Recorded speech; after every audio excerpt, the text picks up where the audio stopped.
Olá, me chamo Brian Arevalo, sejam bem-vindos a mais um episódio do Juridicast. Hoje estamos com um convidado especial e nossos colegas irão se apresentar e logo após ela se apresentará também.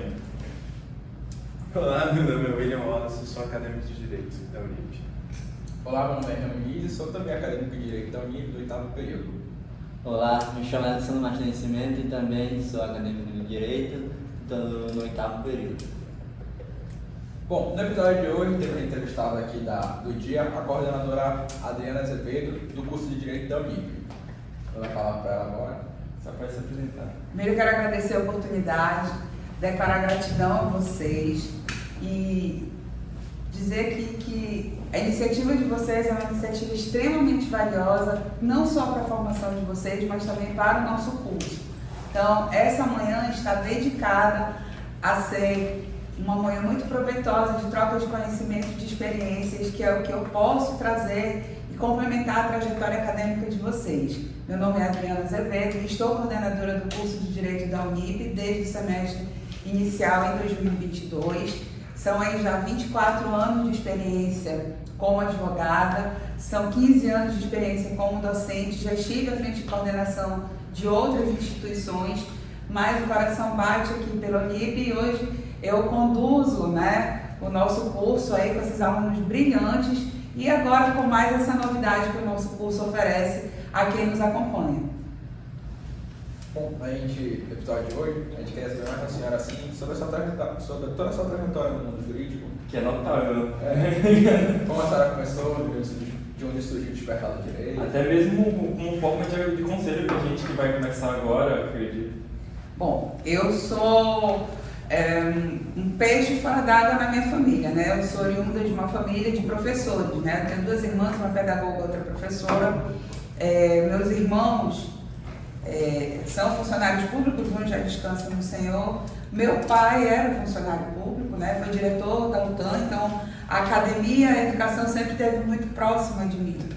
E a minha mãe é uma cabocla do interior forte, que veio para a capital como se via antigamente, largar o interior para buscar melhores condições na capital e conheceu meu pai e acabaram se casando e resultei eu e tenho mais uma irmã mais nova que eu, éramos ao todo 6 irmãos, 4 do primeiro casamento do meu pai, a minha mãe é a segunda esposa dele, e eu e a minha irmã que mora em Boa Vista, que não caminhou para a academia, ela é uma empreendedora de mão cheia, acabou de abrir lá um empreendimento dela, que é um gelato lá em Boa Vista, que está fazendo muito sucesso. Sucesso, minha irmã, Deus te abençoe. E o direito foi quase que uma sedução. Eu, na realidade, desde que me entendo por gente, sempre gostei muito de ler. A primeira infância, a segunda infância, li muito cedo. E eu tinha 2 mundos, o mundo real e o mundo da leitura, E isso ajuda muito quando eu brinco em sala de aula com vocês. Vocês precisam ler porque é a leitura que faz a construção do vocabulário, o raciocínio, a organização das ideias e a expressão disso. Então, desde muito nova, eu sempre fui trabalhada pela leitura, meu pai sempre primou. E eu, quando me perguntava, o que você quer de presente? Dificilmente eu pedia brinquedo, eu dizia, eu quero livro. E sempre acompanhava, não sou da época da internet, Era muito jornal, eu lia tudo, todas as informações eu estava ali por dentro. Mas a minha paixão era medicina, Nada a ver. Nada a ver. A minha paixão era medicina, eu queria ser médica e eu queria ser ortopedista. E o meu sonho de consumo era ter um plantão no domingo à noite, no 28 de agosto. Até que eu fazia o terceiro ano, que era o terceiro ano científico, no colégio estadual. Sou egressa, fui laçalista até a 8ª série do primeiro grau. Depois morei 2 anos em Fortaleza. Quando tive a oportunidade de fazer o segundo grau, voltado para a área da saúde. E quando eu retornei a Manaus, fui para o estadual, o colégio estadual, E lá era científico, concluí ainda com a ideia de fazer medicina. E fiquei ali, tava o boom do teste vocacional, a psicologia, a psicopedagogia. E aí os professores separaram por área. Quem tem mais afinidade para exatas, vamos visitar a faculdade de exatas. Na época aqui a gente só tinha a UA, que hoje é o FAM. Aí a gente foi fazer uma visita lá no FAM, o pessoal de exatas foi para a área de exatas, o pessoal de humanas foi para a área de humanas e o pessoal da saúde foi para a faculdade de medicina.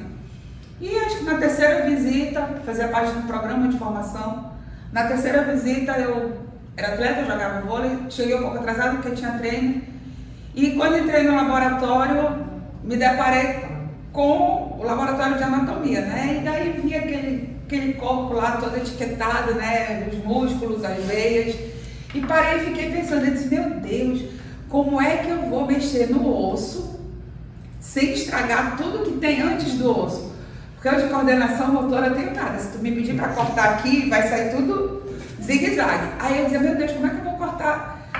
E me dei conta de que eu não tinha a menor vocação para ser médica. Não era pelo sangue, não era pela dor, não era por nada disso. É pelo cuidado mesmo, a gente lida com vidas no direito, mas de uma outra forma. Talvez as pessoas considerem um bem maior, mas o nosso bem maior é a vida. O nosso segundo bem maior é a liberdade. E aí eu descobri naquele dia que eu, de fato, não tinha o menor talento para nenhuma área da saúde. E voltei para casa arrasada, porque eu ia dizer, o que eu vou fazer da minha vida? E como eu era atleta, né, eu pratico esporte desde os 10 anos de idade, disse, bom, eu vou fazer educação física, né, que era o mais próximo. E aí fui falar isso para o meu pai. Meu pai é funcionário público, né, era diretor do departamento de estradas e rodagens e era diretor administrativo da UTAM. Meu pai deu um pinote. Não, senhora, absolutamente educação física nem pensar, porque você vai ser professora. E eu confesso, eu não tinha muito tato para lidar com criança. Tu vai ser professora de educação infantil, educação física, recreação, tu não tem paciência. E do jeito que tu devia fazer direito. Aí eu disse, ai pai, direito. Ele porque tu gosta de confusão, tu gosta de resolver o problema dos outros, tu não leva desaforo para casa. Era nada da personalidade da minha família, era o DNA que era muito parecido com o dele. Ele plantou a semente. Ele plantou a semente. E outra, você no direito, no mínimo, tu vai ser professora de faculdade. Tu pode ser professora, procuradora, delegada, promotora, juíza, delegada, investigadora, e aí foi. Eu disse, tá. E fiquei aquilo alguns dias mastigando na cabeça, e veio a inscrição do vestibular, é vestibular ainda, lá pelos idos de 90, 91, foi ontem. E aí fiz o primeiro vestibular, fiz direito. E a gente só tinha aula aqui. Então era um vestibular concorridíssimo, né? Eram 90 vagas, 45 de manhã, 45 à noite. Eu disse, bom, vou fazer para amanhã. Claro, no primeiro vestibular, eu não passei. E aí a gente tinha a possibilidade de fazer no segundo vestibular, fazer uma área afim. Eu disse, bom, vou fazer administração, depois eu peço a opção e vou para o direito, né? Porque fica as vagas remanescentes e funcionava assim. Aí o ano que eu fiz a administração foi mais concorrido que direito. Não entrei de novo. Lá foi 92. E tinha que esperar. Quem tinha pressa de estudar para se formar, ia estudar fora. Né? Meus pais não tinham condições, então eu tinha que me virar por aqui mesmo. E aí também comecei a trabalhar. Porque eu sempre tive uma visão de muita independência. Eu sou de uma geração pós-divórcio, pós-movimentos feministas, e eu vi alguns comportamentos masculinos que eu dizia, não, isso não vai servir para mim. Então, mas eu só consigo vencer isso se eu estudar. Né? A gente vem de uma sociedade que as mulheres eram muito dependentes financeiramente, né, culturalmente dos homens. E eu tive uma criação pelo modelo da minha irmã mais velha, que era uma mulher muito à frente, né, de ideias, de independência, e foi realmente um modelo para mim. Tenho o perfil da minha mãe de ser, amorosa, mas não tanto afetiva, né, mas de ter garras, de procurar, de buscar os seus sonhos. E da minha irmã pelo modelo de mulher independente mesmo. Foi ela que me deu o primeiro salto alto quando eu fiz 15 anos, a elegância, o saber se arrumar, o saber se maquiar, tudo eu aprendi com ela. Então, fiz o segundo vestibular para administração, não deu certo. Chegamos em 93, vou fazer pedagogia. E aí foi quando lançou a Lei de Diretrizes Básicas da Educação, exigindo que todos os professores do ensino fundamental e do ensino médio tivessem formação superior em pedagogia. O que aconteceu? Pedagogia foi o curso mais concorrido em 93 e, claro, eu não passei. Aí eu disse, bom, quer saber, eu vou tentar direito de novo. Isso já começo de 94, eu já estava trabalhando, fazia cursinho, tentava conciliar. E fiz o vestibular no começo do ano de 94 para direito na UFAM e fiz noturno. Não deu, não passei. E já estava quase desistindo, né? E aí, a Newton abre as portas, lança as primeiras turmas no curso de Direito de uma faculdade particular, no auge da mudança de moeda, né? A gente saindo do Cruzeiro para a URV. Então, assim, foi muito desafiador, porque a gente não sabia quanto ia pagar de mensalidade no final do mês, porque era de acordo com a quantidade de URV e o valor que era tabelado. E aí fiz o vestibular, nessa época eu já namorava com o meu primeiro marido, e fiz o vestibular completamente descompromissada. Vou fazer para não ficar com aquela sensação que podia ter feito e não fiz. Se, gente, se eu não passei na pública, na particular, que tem muito mais candidatos com condições financeiras de pagar e não tinha o programa de bolsas ainda, você acha que vou passar? Vou nada. Mas fiz. E aí fui buscar o resultado, fui com ele e quem viu foi ele. A lista lá, como meu nome é Adriana, eu olho logo para cima, ele normalmente está em ordem alfabética. Eu disse, bom, se não está entre os 10 primeiros lugares, nem está. E aí ele já tinha visto, olha direito, tu é muito apressada. Eu sempre fui meio cerveja quente, apressadinha. Tu tá muito apressada, olha isso direito. E aí eu fui e realmente alcancei a aprovação e comecei o curso de Direito em agosto de 1994. Eu sou da primeira turma da Newton Lins, nós éramos 240 alunos, depois organizaram lá o número de vagas. O nosso curso começou anual, depois foi para ser semestral. E foi um desafio, né? 5 anos e foi algo que eu me apaixonei logo no começo. Você se apaixonou no começo? No começo, eu disse, eu nasci para isso. Eu tinha uma rotina como todo jovem, eu gostava de festa, eu gostava de sair, eu jogava. Embora já namorando com o meu ex-marido, a gente tinha uma vida social bem ativa. E aí eu também tentava conciliar isso com a moda, porque eu sempre gostei muito de moda. E para quem não sabe, eu fui modelo e fui Miss. Né? Eu não sabia. Pouca gente sabe, mas eu participei do desfile de inauguração do Amazonas Shopping quando inaugurou. Então assim, isso era muito elegante, porque tem toda uma preparação lá de trás, né? O pessoal acha que a gente nasce advogada, mas a gente não nasce advogada. A gente vai se transformando.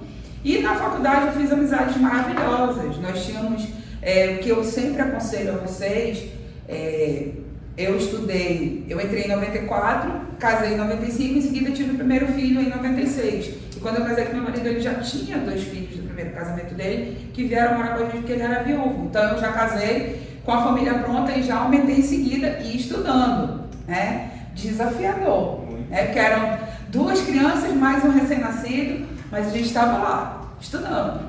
Porque a gente não pode desistir dos sonhos da gente. É necessário você ter o combustível e buscar a motivação necessária para você se realizar. E eu lembro que quando eu tinha 18 anos, eu fiz um planejamento a longo prazo da minha vida. Eu dizia, até os 40 anos, eu vou estar graduada, pós-graduada, e se tudo der certo, mestrada. E assim aconteceu. Fiz o curso, formei no tempo certo, 5 anos, e curioso que eu tive meu segundo filho no último período. Eu tive um no começo da faculdade e o segundo no último período. Todo mundo dizia, tu não vai conseguir colar grau. Eu disse, menino, eu não só vou conseguir colar grau, como eu vou ser a primeira a receber o grau, porque o meu nome é Adriana. E aí foi desafiador, né? Porque eu tive Daniel em fevereiro, as aulas começaram em março. Então, eu já amamentando, os professores nem queriam fazer prova comigo, porque estava indo de regular, professor, vamos fazer a prova que o negócio aqui é outro. Aí veio outro desafio, né? As festanças da formatura. Eu, 18 quilos mais forte, né? Porque a gravidez, e aí estuda, emagrece, malha, cuida de menino, e deu tudo certo. Formamos dia 5 de agosto de 1999. E eu fui realmente a primeira, né? A receber o grau. Tive um momento que eu quis desistir, sim, porque eu perdi meu pai, que era o maior incentivador, em 90. 96. Perdi o meu pai em novembro de 96 e eu tive aquele momento de, não sei por que eu tô aqui. Se quem tinha que me ver aqui não vai estar. Então, daí meu ex-marido chegou pra mim e disse, mas presta atenção uma coisa, tu tá fazendo faculdade pra ele ou pra ti? Aí eu disse, talvez mais pra ele, acho bom tu te formar, porque o nosso casamento hoje está redondo, mas a gente não sabe o dia de amanhã. E se não der certo, eu não vou ter condições de pagar a pensão para esse monte de menino. E ele parece que estava profetizando, né? Mas não foi não. E aí eu me conscientizei de que sim, eu tinha escolhido aquilo porque era de coração, porque era de vocação e era aquilo que eu queria.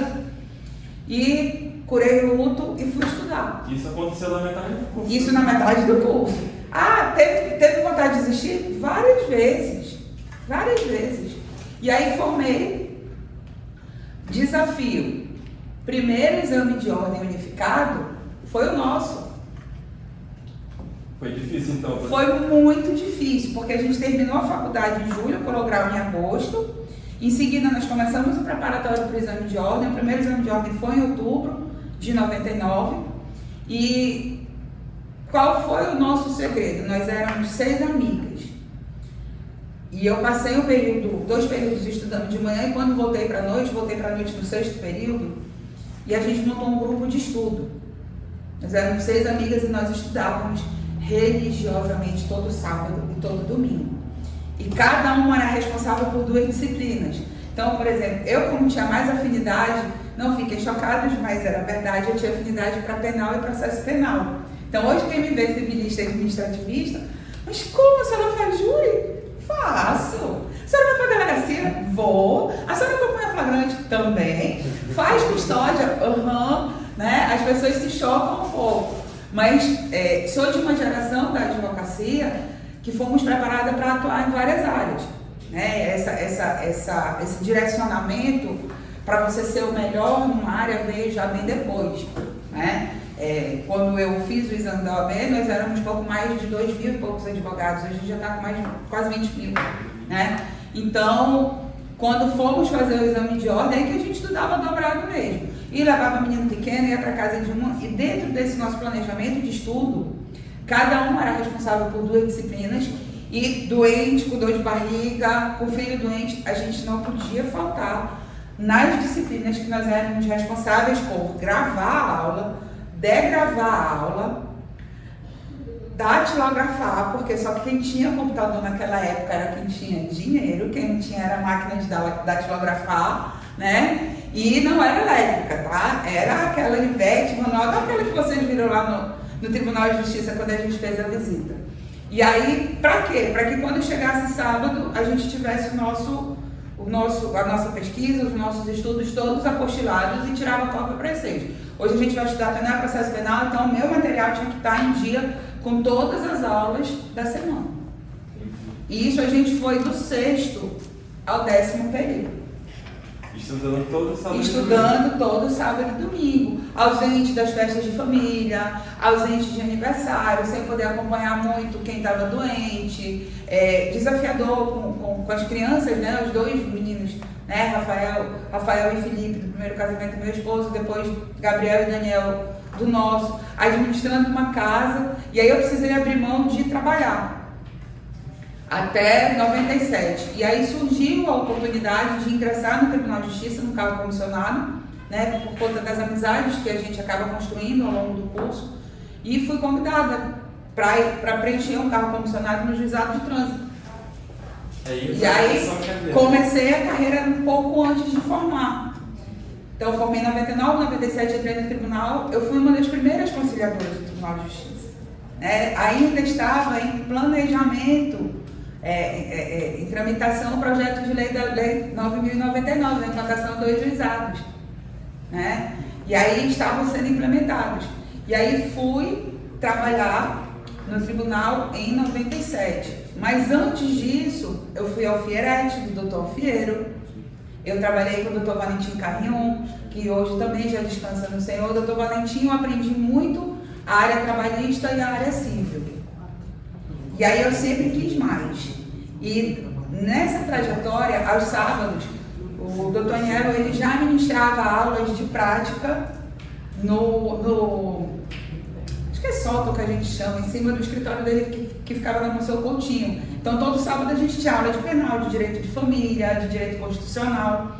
E eu sempre acompanhei essas aulas. E aí surgiu a oportunidade, na época ele prestava assessoria jurídica para a Associação de Cabos e Soldados e precisou de um estagiário e me convidou. E aí eu migrei da trabalhista do CIVA com o Dr. Valentim e fui trabalhar com o Dr. Anielo como estagiária para dar o aporte na Associação de Cabos e Soldados. E foi um aprendizado ímpar, porque aprendi a fazer júri, aprendi a fazer auditoria militar, aprendi a fazer exame de processo, aprendi a fazer relaxamento de prisão, de habeas corpus, muita leitura, muita dinamicidade, porque o criminal, ele te pede mais dinâmica que o civil e o trabalhista. E assim a gente foi construindo. Quando eu saí desse estágio, foi quando eu ingressei no Tribunal de Justiça. Então a senhora teve muita prática de... Tive muita prática e muito estudo, porque tinha prática e eu tinha que saber a teoria, né? Então eu sempre estava obrigatoriamente estudando, né? Se vocês perguntarem para meus filhos hoje qual é a imagem que eles têm de mim, eles vão dizer para vocês: nunca vi a minha mãe sentar com um livro ou uma revista na mão, né? Porque esse era e é o meu cotidiano. Eu continuo muito adepta à leitura. E aí fui para o Tribunal de Justiça, eu fiquei no Tribunal de Justiça até 2000. Porque eu fiz o primeiro exame de ordem em 99 e não passei, tá, gente? Então, não entrem em pânico e não carreguem o peso de que eu preciso passar no primeiro exame de ordem. Com todo esse planejamento, com todo esse cuidado, com todo esse estudo, ainda assim eu não passei no primeiro exame de ordem. Por quê? Porque eu fui escolher a prova prática de uma disciplina que eu não tinha afinidade. Qual você escolheu? Eu escolhi Direito do Trabalho para não perder o meu grupo de estudo, porque as minhas amigas tinham caminhado para trabalhista. E eu era do penal, eu era do crime, né? Eu disse, eu não vou estudar sozinha, né? Eu vou caminhar com elas. E eu não passei por meio ponto. Coisa pouca. Coisa pouquíssima, né? Na época o presidente da OAB era o Dr. Simonetti, né? Pai hoje do presidente do Conselho Federal. E foi muito dolorido. Nessa época eu estava no juizado e a minha comadre Alice Joia, que hoje é diretora da Vara de Execuções de cumprimento das medidas protetivas da criança e adolescente, fez comigo o exame. Ela chorava mais do que eu. Ela entrou na sala, a gente estava terminando de fazer a audiência. Ela, tem um negócio para te contar. Aí eu disse, o que foi? Aí ela me abraçou e começou a chorar. Eu disse, eu já sei, eu não passei no exame de ordem. Não, mas tu não passou por meio ponto, a gente vai contratar um advogado, a gente vai recorrer. Aí segurei na mão dela. Eu disse, eu não vou ser advogada de recurso. Ou eu passo no exame de ordem, porque eu estudei 5 anos para ser advogada, ou eu não vou ser advogada e eu vou largar o direito e vou caminhar para a gastronomia, porque meu marido tinha um restaurante e tinha lá um plano B, e cozinhar também é uma dos dons que eu gosto muito. De tudo, então. E aí, vocês acham que vocês vão entender só de processo? Né? E só de docência? Também não. Então, essa era mais ou menos, foi esse mais ou menos o começo. E aí eu tomei uma decisão, eu disse, eu fiz 5 anos de faculdade, eu estudei muito, eu vou fazer o segundo exame de ordem e eu não vou estudar nada. Não façam isso, tá, gente? Não façam isso. Psicologia reversa? Foi, eu fiz uma psicologia reversa comigo, né? Porque eu precisava me experimentar e aí é uma forma da gente vencer as inseguranças. E aí eu fiquei, o segundo exame foi em março e eu passei, eu descansei. Veio as festas de formatura, a gente começou a fazer curso para o Ministério Público, curso para magistratura, e já em seguida entrei na escola da magistratura, que a gente foi também da primeira turma, quando funcionou lá no centro. E aí veio o exame. Aí na véspera do exame, o exame era domingo, aí no sábado eu disse, eu vou dar uma lida no Estatuto de Ética, porque tiveram algumas alterações, eu preciso estar, né, antenada. E me deitei no sofá e peguei o Estatuto de Ética como se fosse uma revista. Estudei e domingo eu fui fazer a prova sem o peso de ter que passar. Fiz a prova prática na minha área, caiu um recurso muito tranquilo, graças a Deus, naquela época. Hoje não tem mais uma processualística penal, que era um protesto com o novo júri. E aí se discutia se era um protesto por novo júri ou se era uma apelação. Enfim, fiz o protesto, fui aprovada, fiquei com média 8 no exame de ordem. E aí veio outro momento de insegurança. Eu estou bem, eu estou no tribunal, eu tenho um cargo comissionado, mas o salário não era aquele salário, né? Até porque o investimento foi muito alto, né? A primeira turma da Vitorins, o RV, depois Cruzeiro, depois o RV, depois Real. E aí um investimento bem alto. Como é que eu vou pegar isso de volta, né? E aí, o que aconteceu? Vou advogar. E nós, as 6 amigas, 4 permaneceram e juntamos com outras 2, que era uma turma depois da nossa, montamos o primeiro escritório. E o nosso escritório era ali na Lobo da Almada, perto da Boate Helmut, né? Que uma das nossas amigas tinha uma sala, e aí a gente já se livrava do aluguel, né? A doutora Sandra Santos, excelente criminalista, Sandra, um beijo.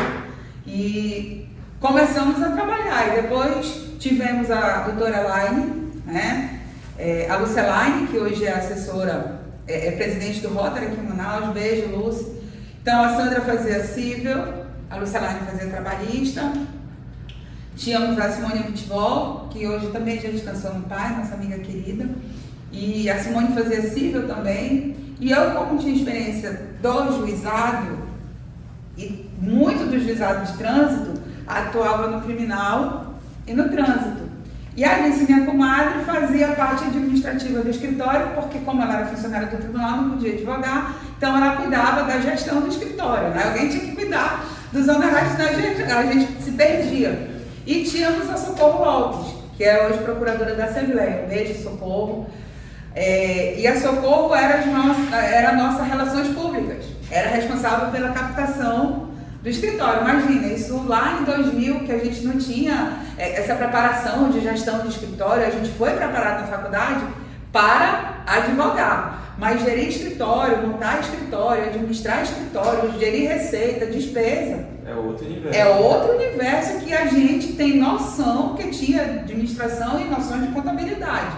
E aí a Alice dava todo esse aporte e ajudava, às vezes, a gente a acompanhar um processo ou outro, porque não podia né, assinar nem advogar. E aí a gente seguiu, ficamos nessa sociedade aí por 4 anos. Logo depois disso ela saiu? Eu fiz o exame, passei em 2000 e a minha primeira audiência foi, curiosamente, no juizado de trânsito, né? E foi desafiador, porque qual era a dúvida? Eu vou largar o certo, que era do tribunal, era pouco, mas era certo, e vou aventurar pelo duvidoso. Mas advocacia é meio que isso, né? E aí a gente tem que ter uma dosagem de ousadia, né? E lembrar do que semeou. E fui conversar, eu já não tinha mais meu pai, e fui conversar com o doutor Simonetti lá na OAB, que era amigo do meu pai.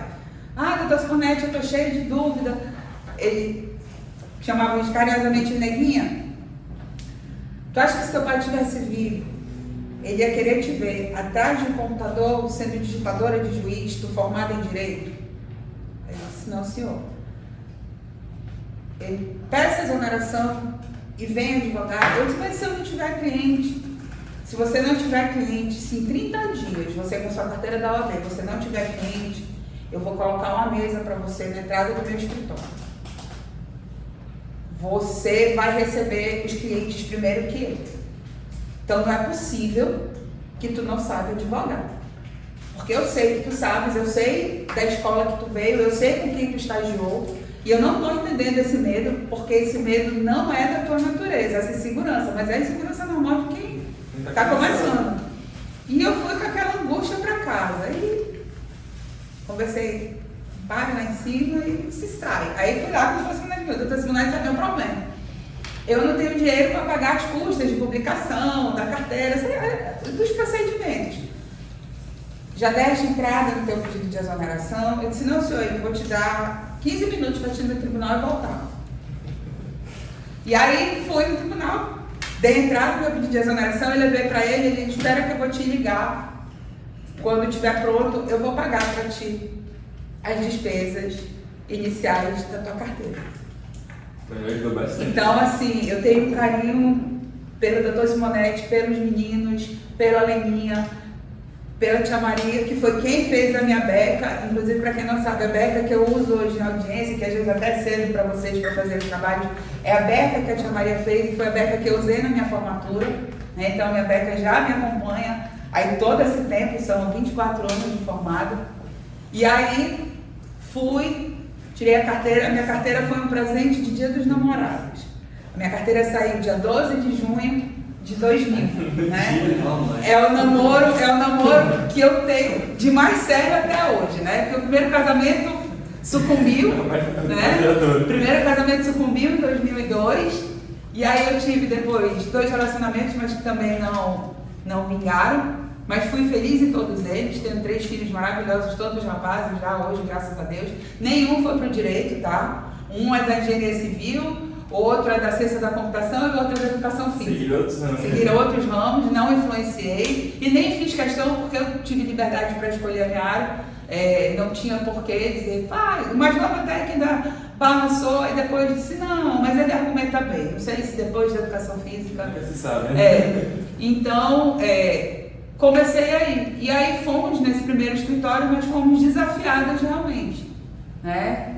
E aí, por vontade de crescer mais, e eu tinha uma insegurança muito grande, eu achava que eu era muito dependente das minhas amigas. E aí cada uma com seus projetos, cada uma tomou o seu rumo, a gente depois desmanchou a sociedade, mas a amizade permaneceu, né? Cada uma foi cuidar da sua vida, eu ainda fiquei um tempo, só eu e a Sandra, mas eu sentia a necessidade de fazer algo sozinha. Será que isso é mesmo para mim, né? Porque enquanto eu tenho o Rian aqui, 2 cabeças pensam, mas eu precisava me firmar mesmo como advogada, como profissional mesmo do direito. E aí eu mais uma vez fui ousada. Eu deixei o escritório no centro e fui montar um escritório para mim lá na Zona Leste. Porque eu era do crime e a Zona Leste era... Combinava o ambiente. O meu escritório ficava ali na Avenida Altar de Mirim, né? Era bem de frente, quase a quadra ali da Grande Família. E por trás você subia a rua, você estava no 9º DP. Bem perto. Então era assim, doutora Adriana ali embaixo, doutora Adriana ali embaixo. Então, e trabalhei muito. E foi uma época que aí peguei de tudo. Lá eu fazia civil, criminal, família, sucessão, o que aparecia. Então deu super certo a senhora se separar. Deu super certo porque eu precisava desse tempo para amadurecer. E aí eu tive uma prima que veio trabalhar comigo, veio para ser minha secretária, era assim, ela era enfermeira de madrugada e secretária de manhã. Aí de tarde, quando a gente não tinha movimento de escritório, mama dorme, né? Descansa, né? Essa minha prima também hoje já descansa no Senhor, que Deus a tenha. Mas foi assim, uma incentivadora. Quando eu estava naquele momento, a gente ganha tudo? Não. A gente ganha todas as ações? Não. Mas eu fui treinada para ser uma conciliadora nata. Então, a maioria dos meus processos, eu quase não cheguei como advogada na segunda instância. Principalmente na terceira. Porque eu sempre tive comigo que é muito melhor, às vezes, um mau acordo do que uma ação bem instruída. Porque às vezes você tem uma ação bem instruída e você não consegue o resultado esperado. Até menor. Ou até menor, ou até nem chega no resultado. Porque chega na execução, aí se for uma empresa, já fechou, não tem bem, já está no nome de terceiro, você não tem. Corre o risco. Corre esse risco. Trabalhista que é assim, né? E aí eu tinha essa coisa de ser muito do acordo, mas porque foi internalizado em mim, eu fui conciliadora do Tribunal de Justiça. Né? Então, eu aprendi muito. E aí, uma sexta-feira, fechando o escritório, subiu um ex-presidiário, a minha mãe estava comigo, com uma faca deste tamanho. Bêbado. Doutora, veja isso aqui. Aí puxou do bolso dele um papel todo amassado, era um alvará de soltura, e ele estava na condicional. A mamãe ficou apavorada. Olha, o senhor vá-se embora daqui, guarde essa faca, porque o senhor está na condicional. Se a polícia que vem já aqui, lhe pegar aqui, o senhor volta para cá. O senhor quer voltar para cá? Não, doutora. A senhora não pode fazer nada. Não posso fazer nada. O senhor já está em liberdade. E o senhor vá para casa, porque o senhor nem é para estar na rua. E aí, é o lado pedagógico da professora, né? E aí ele dobrou o papel, pernas para que te quero. A mamãe ficou uns 5 minutos imóvel. Eu disse, mãe, vamos embora. Ela, nós vamos embora de vez. Você não vai ficar mais aqui nem um dia. Você vai procurar outro lugar para você. Mãe, não posso, os meus clientes estão aqui. E aí, ainda fiquei mais um mês lá. E assim, a gente vai melhorando, né, gente? Aí saí da Zona Leste e vim pro Adrianópolis, né? Já melhorou o negócio, né? Vim pro bairro Nobre. E aí, nessa época, eu fui convidada também para fazer parte do corpo jurídico da Associação de Cabos e Soldados, com quem eu já tinha experimentado quando estagiária, né? Então já conhecia. Hoje, poucos advogados fazem auditoria militar. Eu se precisar, ainda faço. Mas porque é algo muito difícil? É porque é muito específico e não é disciplina obrigatória em nenhuma grade do curso de Direito. Então poucos se aventuram, né? Poucos se aventuram. Os procedimentos são similares ao procedimento do júri, mas tem as suas especificidades, né? Então eu fazia parte de procedimento administrativo militar, com a sindicância, com processo administrativo, com inquérito militar e com a auditoria militar, que são os crimes militares. E aí fui lá para a associação. E lá fiquei 2 anos e meio, mais ou menos, 3. Foi quando recebi um convite. E lá na associação, mas com o escritório, né? Sempre com o escritório. E aí no escritório veio trabalhar 4 amigas comigo. E a gente ficou, né? Uma hoje funcionária da Justiça Federal, mora em Florianópolis. Depois vieram mais 3. E a vida vai mudando, cada um vai tendo seus projetos. E fiquei lá no Adrianópolis até 2005. Por quê? Em 2004 eu recebi um convite para integrar a Procuradoria Jurídica da Universidade do Estado do Amazonas. E eu sempre tive uma queda assim, pelo direito administrativo por conta da essência da família, né? Meu pai é funcionário público, minhas irmãs funcionárias públicas, os meus irmãos funcionários públicos, né? Eu cresci dentro desse ambiente. E aí, quando eu vi a reitoria, que eu passava na frente, eu dizia, um dia eu vou trabalhar aqui. Então, para você que não tem fé, você precisa alinhar seu corpo, seu espírito e a sua alma. E eu profetizava, eu não era nem convertida, eu conhecia o Senhor de ouvir falar, mas eu dizia, um dia ainda vou trabalhar aqui, um dia ainda vou trabalhar aqui, um dia ainda vou trabalhar aqui. E esse dia chegou, e eu era tão apaixonada pela advocacia, que quando o vice-reitor na época me ligou para me convidar, eu nem dei confiança.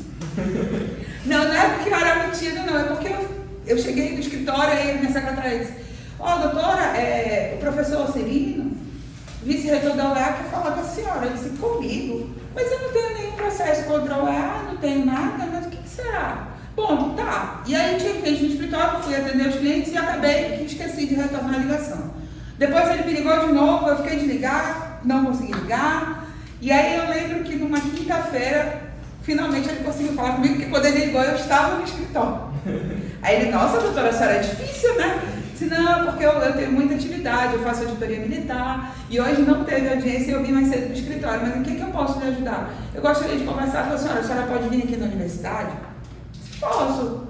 Pode ser amanhã de manhã? Posso. E aí fui numa sexta-feira, né? Sextas-feiras sempre me trazendo presentes. E aí fui numa sexta-feira e ele disse, olha, uma professora sua me indicou você, a doutora Jussara Por Deus, que é procuradora de Justiça. Professora Jussara Por Deus, que nessa época já era professora, foi minha professora, me indicou para uma vaga de advogada na Fundação de Apoio da Universidade. Mas depois que eu vi o seu currículo, eu gostei tanto que eu queria lhe convidar para ser assessora aqui na Procuradoria da Universidade. A senhora queria. Gente, assim, é o ápice, né, da formação da gente, é você colher um fruto que você semeou, que você regou ali, que você se esmerou. Aí eu olhei para ele e disse, mas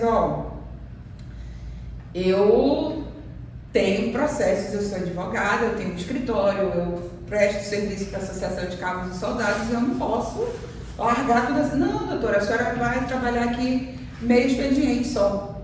Então a senhora vem pela parte da tarde.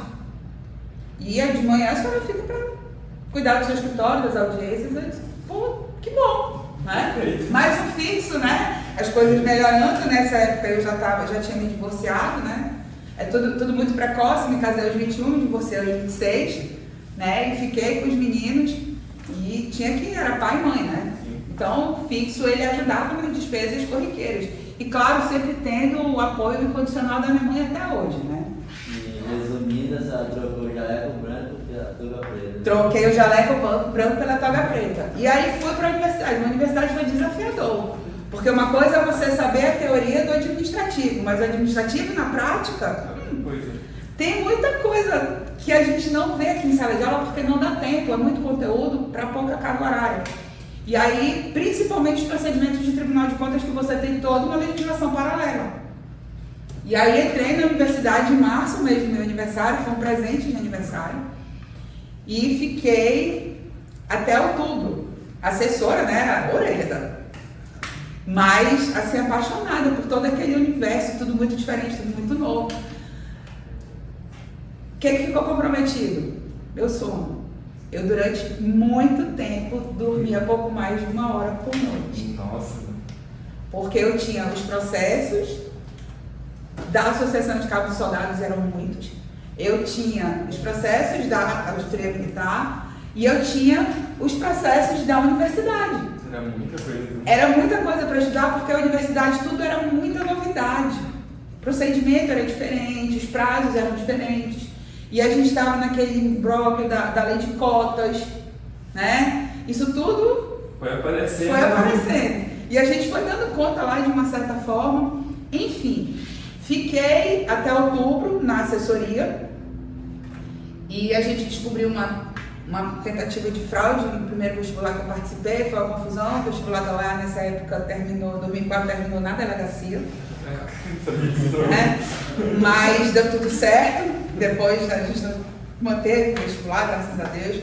Mas eram umas coisas muito loucas, né? E eu olho para trás hoje e eu percebo que eu fui treinada durante todo esse tempo para estar nos lugares que eu estou, que eu alcancei.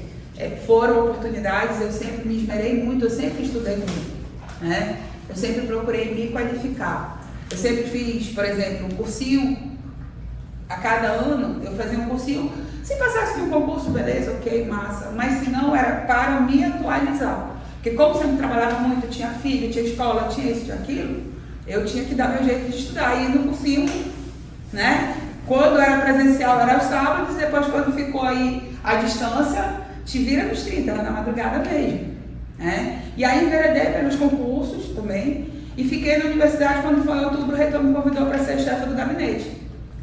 E aí era trabalhar na cúpula da administração superior da universidade, né? Era mais controle, era mais responsabilidade. Eu cuidava das coisas do reitor. Na época era o doutor Lourenço Braga, que foi uma pessoa que me ensinou muito. Assim, ele e toda a equipe com quem eu estive na universidade nesse período, o professor Carlos Eduardo, que era o vice-reitor, foram pessoas com quem eu pude aprender muito e trazer para mim, enquanto procuradora do administrativo, a convivência com a Procuradoria-Geral do Estado e um amadurecimento profissional muito grande. A universidade me abriu as portas dos tribunais superiores.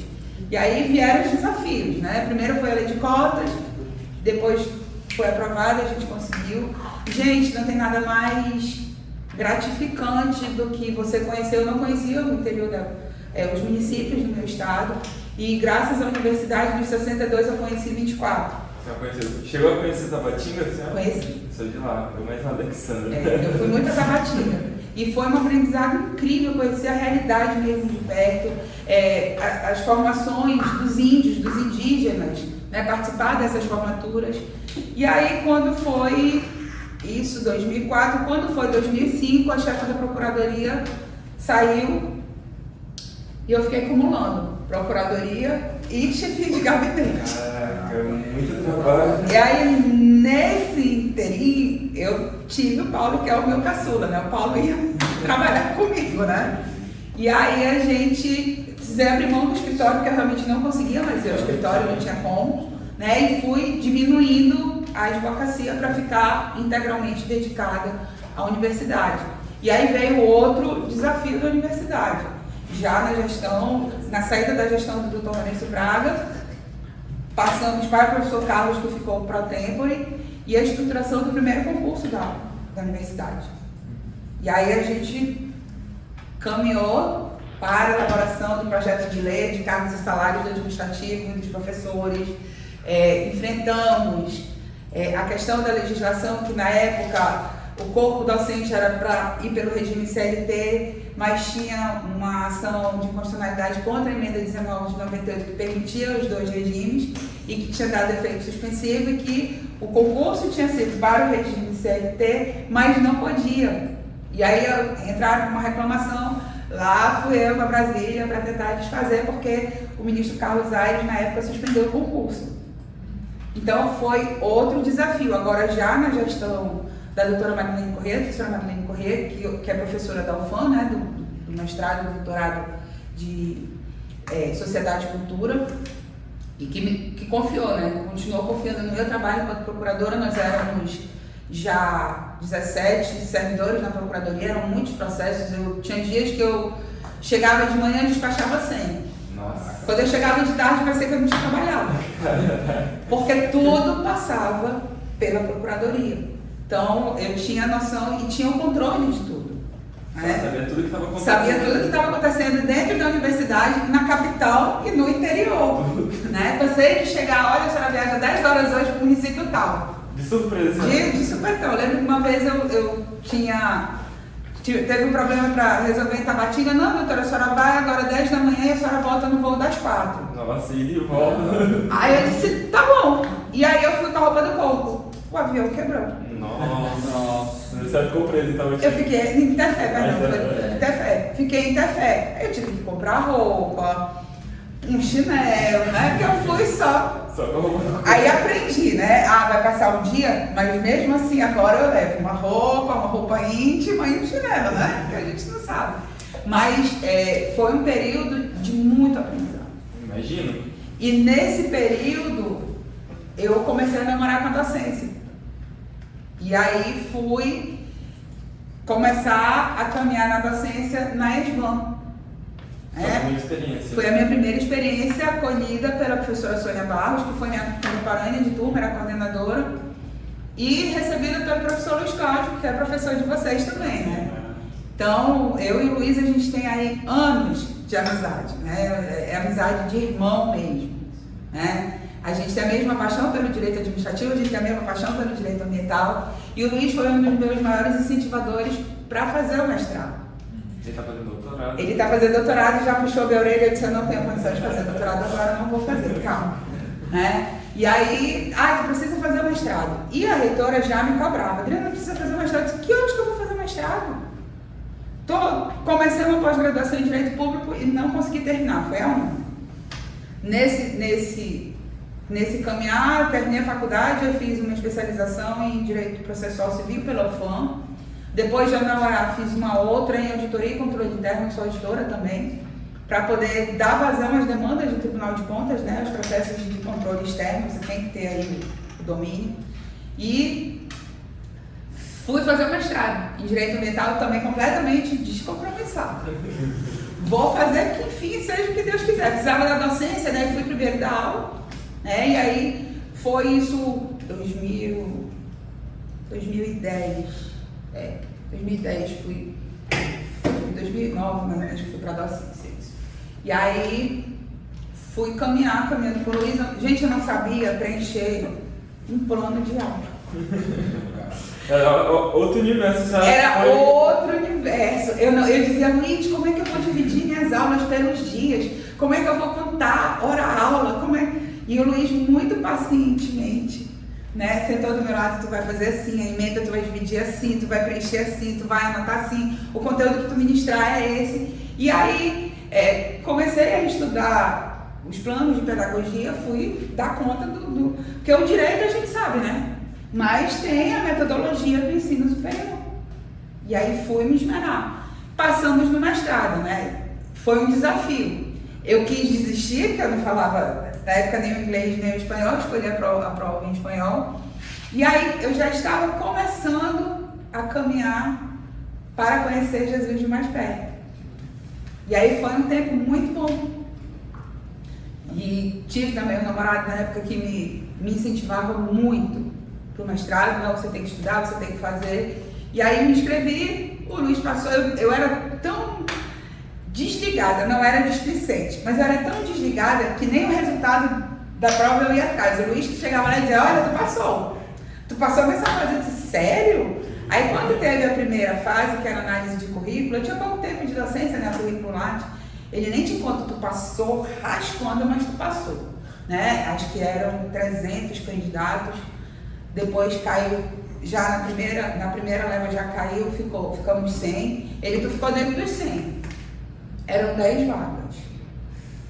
Aí Professores, esses desafios, como a senhora conseguia com sua família, a amizade dentro desse desafio com a sua família? Conciliar. A gente tenta conciliar. O que eu tentava fazer ao máximo? Final de semana. Porque eu nunca abri mão, por exemplo, de ter o domingo tempo de qualidade com meus filhos. Mas eles reclamam. Eu era uma mãe ausente? Muito. Eu tive a sorte de ter uma rede de apoio, que a gente chama hoje, né? Muito estruturada. Eu tinha minha mãe e eu tive pessoas que cuidavam da minha casa e dos meus filhos como se fossem delas. Eu cansei de ir para pediatra e ligar para minha secretária, tá com febre há quantos dias? Que cor tá as fezes? Tem quantos dias que tá com diarreia? Coisa que a senhora não tinha um cotidiano ali. Eu não tinha um cotidiano, eu sempre saí de manhã e sempre cheguei à noite. É um sacrifício que a senhora Era. Mas nunca faltou nada para eles, né? Então, quando eles chegaram na pré-adolescência, que é aquele tempo de revolta, que a senhora é ausente? Pois é, vocês preferem ter uma mãe ausente com o que vocês gostam, e isso não é o comprar, é a troca. Eu não dava tudo que eles queriam, não, tá? Que fique claro. Eu não compensava. Tinha que fazer por merecer. E são 3 homens, né? Eu criei 3 filhos homens. Que era ainda mais desafiador. Que a gente tem todo mundo de droga, de marginalização, de má companhia, e a rédea sempre foi curta. Então eu não podia ser aquela mãe melosa, meu filhinho, não. Se você não fizer, o pau vai cantar mesmo, porque eu vou tirar você lá de dentro de tal jeito. E tá aí, graças a Deus, realizada como mãe, muito. Maternidade para mim deu para conciliar, hoje eles já são adultos, não precisei buscar nenhum na porta da delegacia, porque eu dizia, se eu estiver aqui na delegacia, eu vou dar porrada em vocês lá dentro. Vocês não me liguem, vocês se resolvem. Tiveram fase de pega de carro, da polícia prender, tudo isso. De olhar, tu é filha da doutora Adriana? Porque eu advoguei para a polícia militar, os meninos conheciam, né? Sim, senhor. Eu não sei se eu ligo para ela ou se eu te libero. Senhor, se puder me liberar, melhor, senhor. E aí, o policial diz, eu vou te liberar, mas tu vai para casa, rapaz. Porque realmente eu conheço a tua mãe, se ela vir aqui te pegar desse jeito. Vai ficar legal, não. E aí, o trabalho, quando a gente trabalha com quem ama, quando a gente trabalha com quem gosta, quando a gente trabalha com esmero, quando a gente se preocupa com o nome que está construindo, eu sempre tive muito cuidado com isso. Eu era festeira, eu gostava de carnaval, eu gostava de forró, eu gostava de dançar, eu já bebi, eu já fumei. Hoje isso não faz parte mais desse tempo da minha vida. Por isso que eu falo para vocês, eu estou num tempo de plenitude. Hoje, realizada profissionalmente, realizada como professora, realizada como advogada, realizada como coordenadora, porque a coordenação veio como um presente, veio acho que para coroar esse tempo. Era tudo que eu não queria, não vou mentir para vocês não. Coordenação, não, porque eu tenho dificuldade com sistemas, com tecnologia. E eu dizia, meu Deus, eu vou ter que mexer num monte de sistema, eu não vou saber, vai ser desesperador.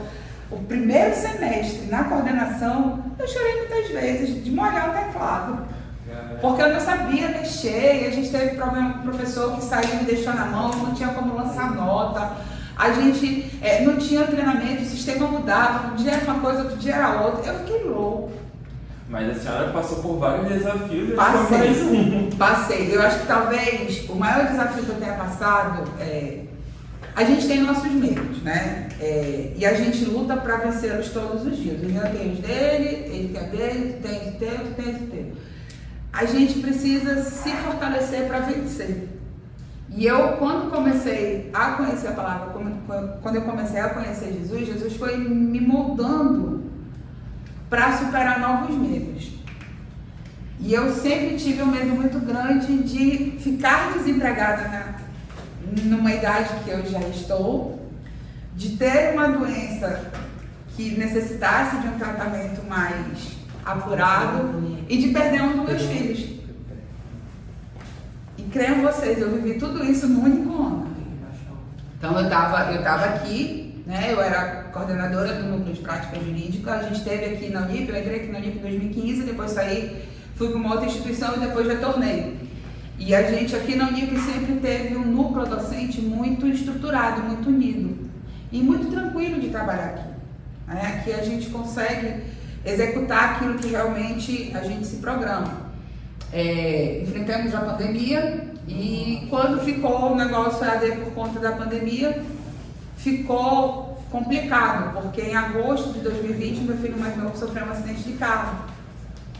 E para mim foi o maior medo que eu pude enfrentar, porque ele teve um traumatismo craniano com afundamento de crânio.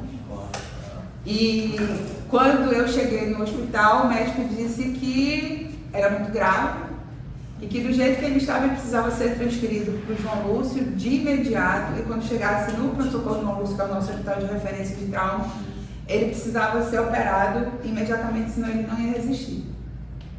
E que ele também só podia sair do hospital numa UTI, numa ambulância UTI. Aí tu olha ao teu redor, 300 pessoas na mesma situação que o teu filho. E a pandemia, e passando o corpo da pandemia. E aí tu olha para um lado, olha para o outro, quem sou eu na fila do pão para sair desse pronto-socorro, chegar no pronto-socorro mais movimentado da cidade e meu filho ter prioridade na frente dessas outras pessoas? Se não fosse a fé, se não fosse ter cuidado do Espírito, se não fosse estar edificada mesmo, que eu me batizei em 2010 e comecei a caminhada, né? Era primeiro crente Raimundo, né? Um pai na igreja outro no mundo, depois a gente vai ajustando e Deus vai dando as provas pra gente, né? A primeira experiência que eu tive com Deus foi quando eu passei no mestrado, porque eu não sabia nada de espanhol, fui fazer a prova e antes de eu subir para a prova eu orei, eu disse, Senhor, a primeira foi comigo, porque o Senhor me deu capacitação, mas essa segunda aí é toda contigo. Manda o pessoal que sabe ler os anjos, que sabe ler espanhol para me dizer aqui. E aí a primeira experiência que eu tive com Deus no início da caminhada foi realmente o mestrado. Quando eu abri a prova, eu li a prova toda em português. Eu disse, legal, eu li a prova toda em português, era um assunto de direito administrativo sobre espaço público, né? Então, abriu a mente, eu disse, tá, agora eu respondo em espanhol ou eu respondo em português? E aí, em seguida dessa pergunta, entrou a comissão do mestrado e disse, olha, vocês podem responder a prova em português.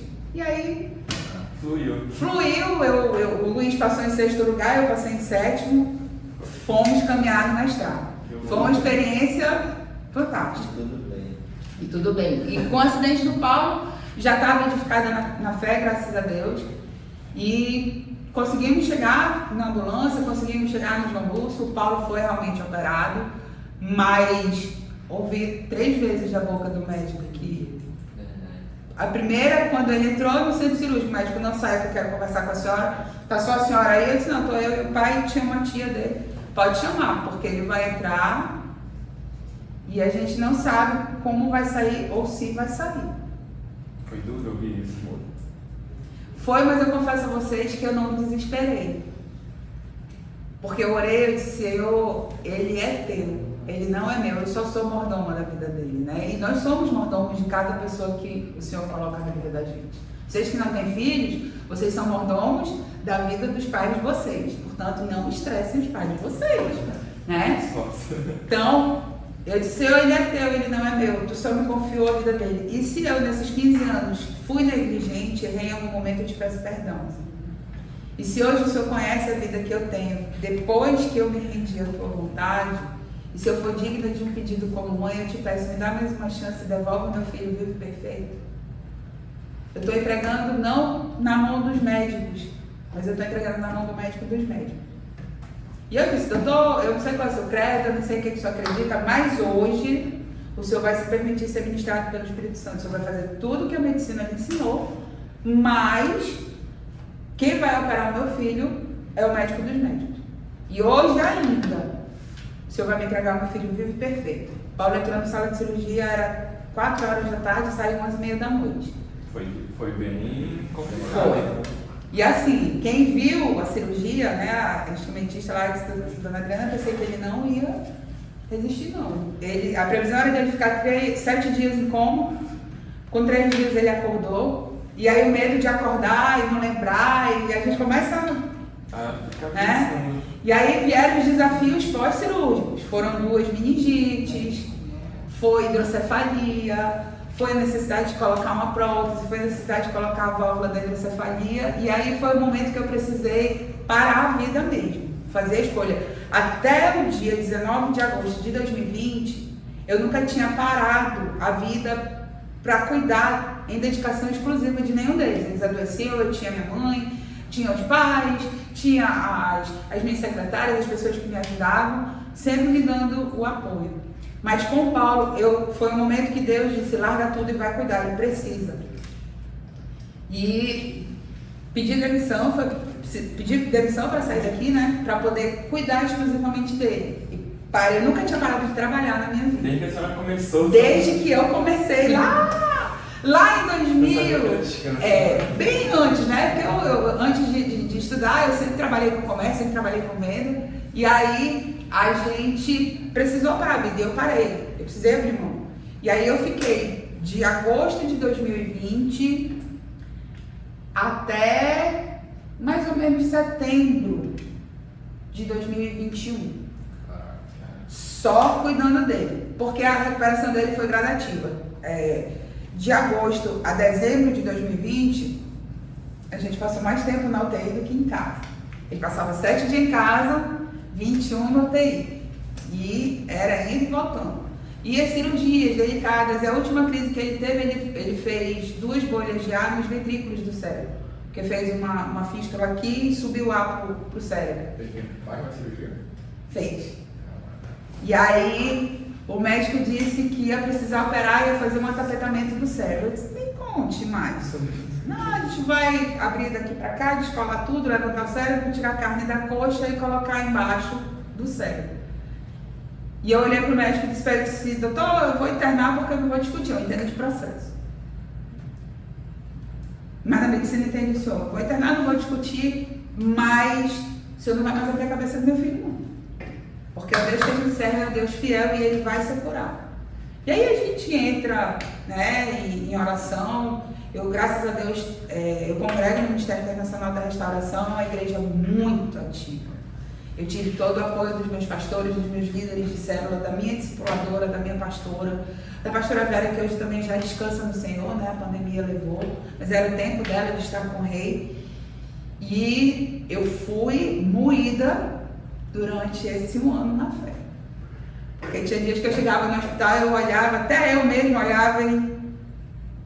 Paulo tem hoje 1,95 m. Ele, quando saiu do hospital, devia estar com 1,90 m. Ele saiu com 30 quilos.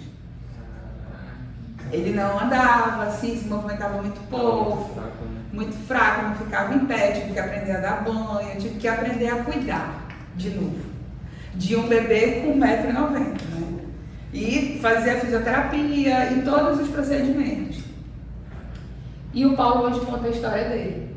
Porque quando foi em junho de 2021, a gente viajou, em janeiro de 2021, fui para São Paulo com ele e fui com a passagem só dia que a gente achava que ia fazer algum procedimento e, para nossa surpresa, quando chegando em São Paulo, no pico, no segundo pico da Covid em São Paulo, o médico perguntou, conversou com ele, quando eu ia falar, ele, não, eu quero ouvir dele. E eu não entendia que já era a consulta para ele saber que nível o Paulo estava.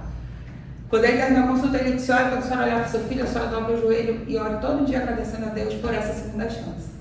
Porque o trauma que o seu filho sofreu, ou era para ter morrido, ou era para ter ficado em estado vegetativo e até a hora dele. Renasceu. E o seu filho, ele não tem nenhuma sequela, nem de cognição, nem de movimento, nem de fala. Perfeito, assim. Então, o Paulo, ele é um menino perfeito, ele voltou a jogar futebol, não pode mais jogar no profissional por conta das próteses, né? Mas ele dá lá o jeitinho dele, todo mundo pergunta, mas tu deixa? Eu tive que aprender a viver os meus medos, né? E foi assim, tudo em agosto. Em agosto eu precisei pedir demissão, fiquei desempregada, ele sofreu um acidente e eu descobri um câncer de pele. Né? Eu, quando nova, tomava muito sol, sempre gostei muito de praia, e aí trato o câncer de pele hoje na Fundação Alfredo da Mata. As pessoas falam muito do nosso sistema de saúde, não é ruim não, tá? Eu não tenho o conforto que um sistema de saúde particular oferece, mas a gente tem profissionais fantásticos. O médico que cuida do Paulo hoje, ainda o Dr. Moisés Cohen e o Dr. Denis Hyde, são preceptores da UFAM, do curso de medicina da UFAM, e são médicos lá no João Lúcio fantásticos. Assim como o coordenador da UTI, que é o Dr. Marcelo Ferreira, que também coordena a UTI do Adventista. Então, assim, eu não tenho nem coragem de sair daqui para tratar o Paulo em outro lugar, porque o referencial que eu tive dos médicos daqui em São Paulo, então, eu tenho muita gratidão a todos eles, gratidão a Deus, né, porque se não fosse ele, nem estava aqui. E aí o desafio da coordenação chegou em 2022, quando ele percebeu, já caminhando para os 2 anos sem trabalhar, e dizer, gente, mãe, tu tá ficando depressivo. Tá parada. A senhora tá parada, a senhora não é assim, a senhora precisa se movimentar, a senhora precisa voltar a trabalhar. Não tem hora de trabalhar e te deixar isso. Não, mãe, eu já tô bem. E ele já tava, vai com o corpo, já tava voltando às atividades normais. E aí eu voltei para a advocacia, né, no escritório de um colega, fiquei um tempo, mas eu sentia falta da sala de aula, não vou negar. Hoje eu namoro mais com a docência do que com a advocacia.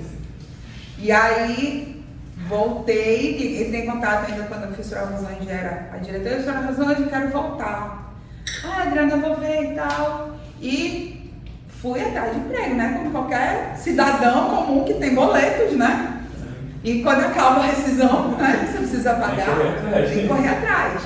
E aí fui no La Salle, né? Fui contratada pelo curso de Direito no La Salle, né? Pela professora Ana, que é a coordenadora do curso, Ana Uchoa, a professora Fátima Durante, que é a diretora acadêmica, né? Hoje eu integro o corpo docente do La Salle, né? Desafiador, porque lá eu tenho 10 turmas, né?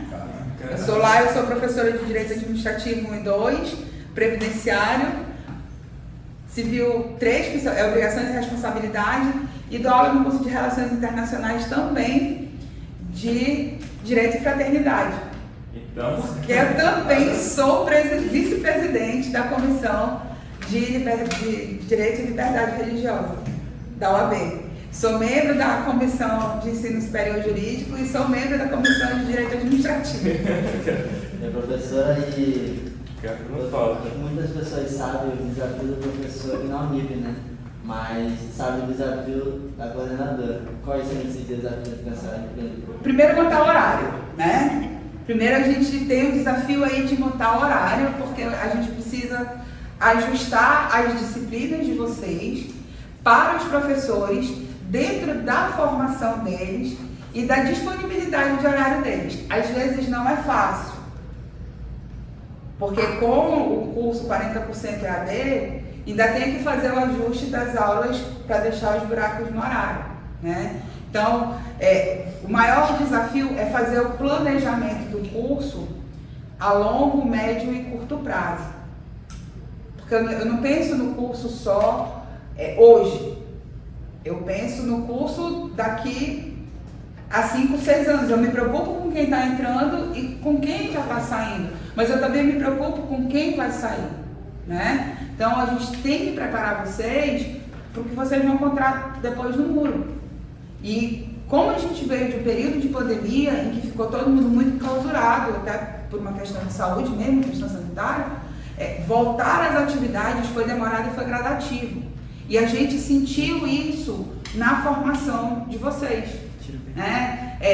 Tudo no EAD é mais prático, assistir a aula com a câmera fechada, a gente não sabe se está lá mesmo, né? O professor tá, mas aí as atividades também lá pelo Forms, não tem uma cobrança mais rígida.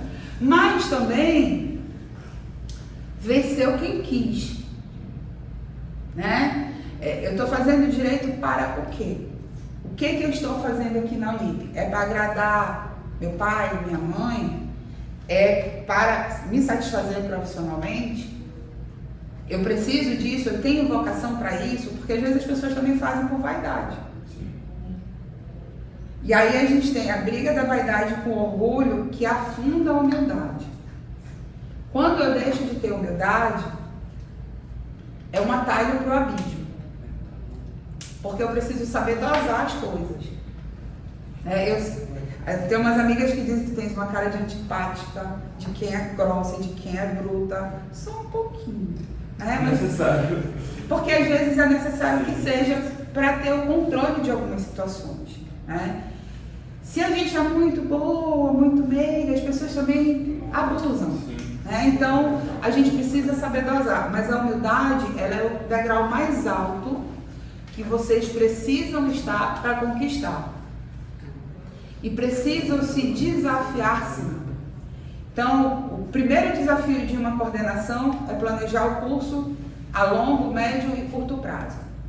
O segundo maior desafio é montar um corpo docente que atenda não só as diretrizes do curso, mas as expectativas dos alunos. Por quê? Às vezes eu recebo na coordenação reclamação de aluno que diz: professor, o professor não tem metodologia. Qual é a metodologia que você tem? Você já fez um curso superior? Você já fez uma especialização? Você já fez um curso técnico até de metodologia? Não, então como é que você quer dizer para mim que o professor não tem metodologia se ele tem um mestrado, se ele tem um doutorado? Se ele estudou para isso. Se ele estudou para isso. Então, a geração de vocês é uma geração muito tecnológica. Hoje vocês não carregam mais um VADMEG. O VADMEG está ali de suporte, Vocês carregam tudo no celular ou tudo no tablet. Sim. Tudo que a gente quer, a gente precisa. Tudo que vocês precisam estão à mão. Só que tem coisas que a gente só vai achar nos livros. Sim.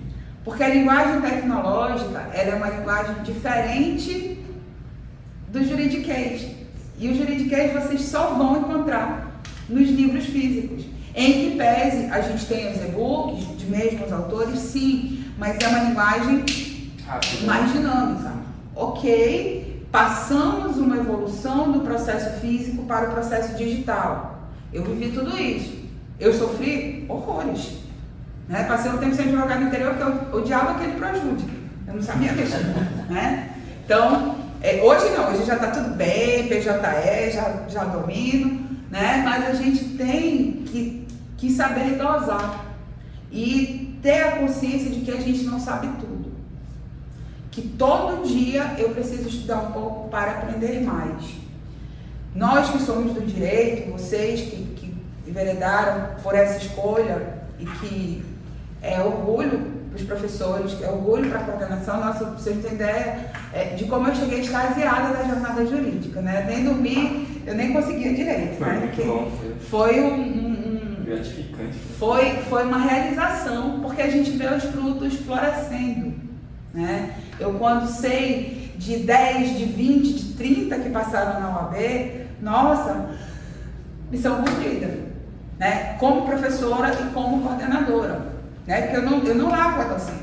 Eu gosto de ensinar. Eu quando ministro aulas no começo do semestre e depois pego a turma lá no final, que é o que acontece lá no La Salle, terceiro, quarto, quinto, aí só o 10º. Então eu já peguei o semear, já peguei o florescer, já peguei o frutificar e já peguei o amadurecer. Você vai ver todo o processo. Eu vejo todo o processo. E não só vejo, eu me envolvo, eu participo, a gente orienta trabalho, a gente orienta trabalho de pesquisa, a gente orienta trabalho de conclusão de curso, A coordenação é mais desafiadora porque a gente faz gestão. E faz gestão de curso, faz gestão de professores, faz gestão de alunos e faz gestão de emoções também, Porque a gente percebe, por exemplo, um aluno quando ele tem um aproveitamento significativo e que de uma hora para outra cai, alguma coisa está errada. E a gente precisa estar sensível para perceber. Mas isso não é a docência que dá, é o que a gente trabalha fora da docência. Todos nós aqui somos líderes natos. E aí a gente precisa trabalhar a nossa liderança para o bem. Sem pisar, sem machucar as pessoas, sem humilhar. Não precisa humilhar. Precisa abrir, você sabe com quem você está falando. Eu ouvi muito isso. Sabe o que eu dizia? Eu não sei, nem me interessa. Trabalhei com um político, ele é o ápice da verdade. Você sabe com quem você está falando, não sei, nem me interessa. Mas se não se identificar, comigo também não vai falar. né? Então, a gente precisa se impor. Por exemplo, a advocacia para nós, mulheres, continua sendo desafiadora. Já foi muito mais. Eu lembro de um colega advogado que quando a gente fez um recurso, o primeiro parágrafo da petição dele foi dizer que as doutas patronas limitaram-se a desfilar as suas belezas nos corredores da academia. Nossa, desnecessário. Mas esqueceram de se esmerar nos estudos técnicos. E aí, coincidentemente, quando eu estava na vara, o advogado estava lá e eu pedi para falar com o juiz. Aí o diretor da vara perguntou: doutora, quem devo anunciar? Diga que a doutora Adriana Azevedo, que outrora foi Adriana de Oliveira, por acaso me disse que sim, desfilou a beleza dela nos corredores da faculdade, mas estudou muito, e quero pedir que essas expressões injuriosas sejam riscadas, em que pese o douto colega tem a razão de falar que somos todas belas. E aí ele ficou: não, doutora, veja bem, não, doutor, veja bem o senhor para a minha beleza, porque eu não posso dizer a mesma coisa para o senhor. Com licença, passe bem, e foi entrando.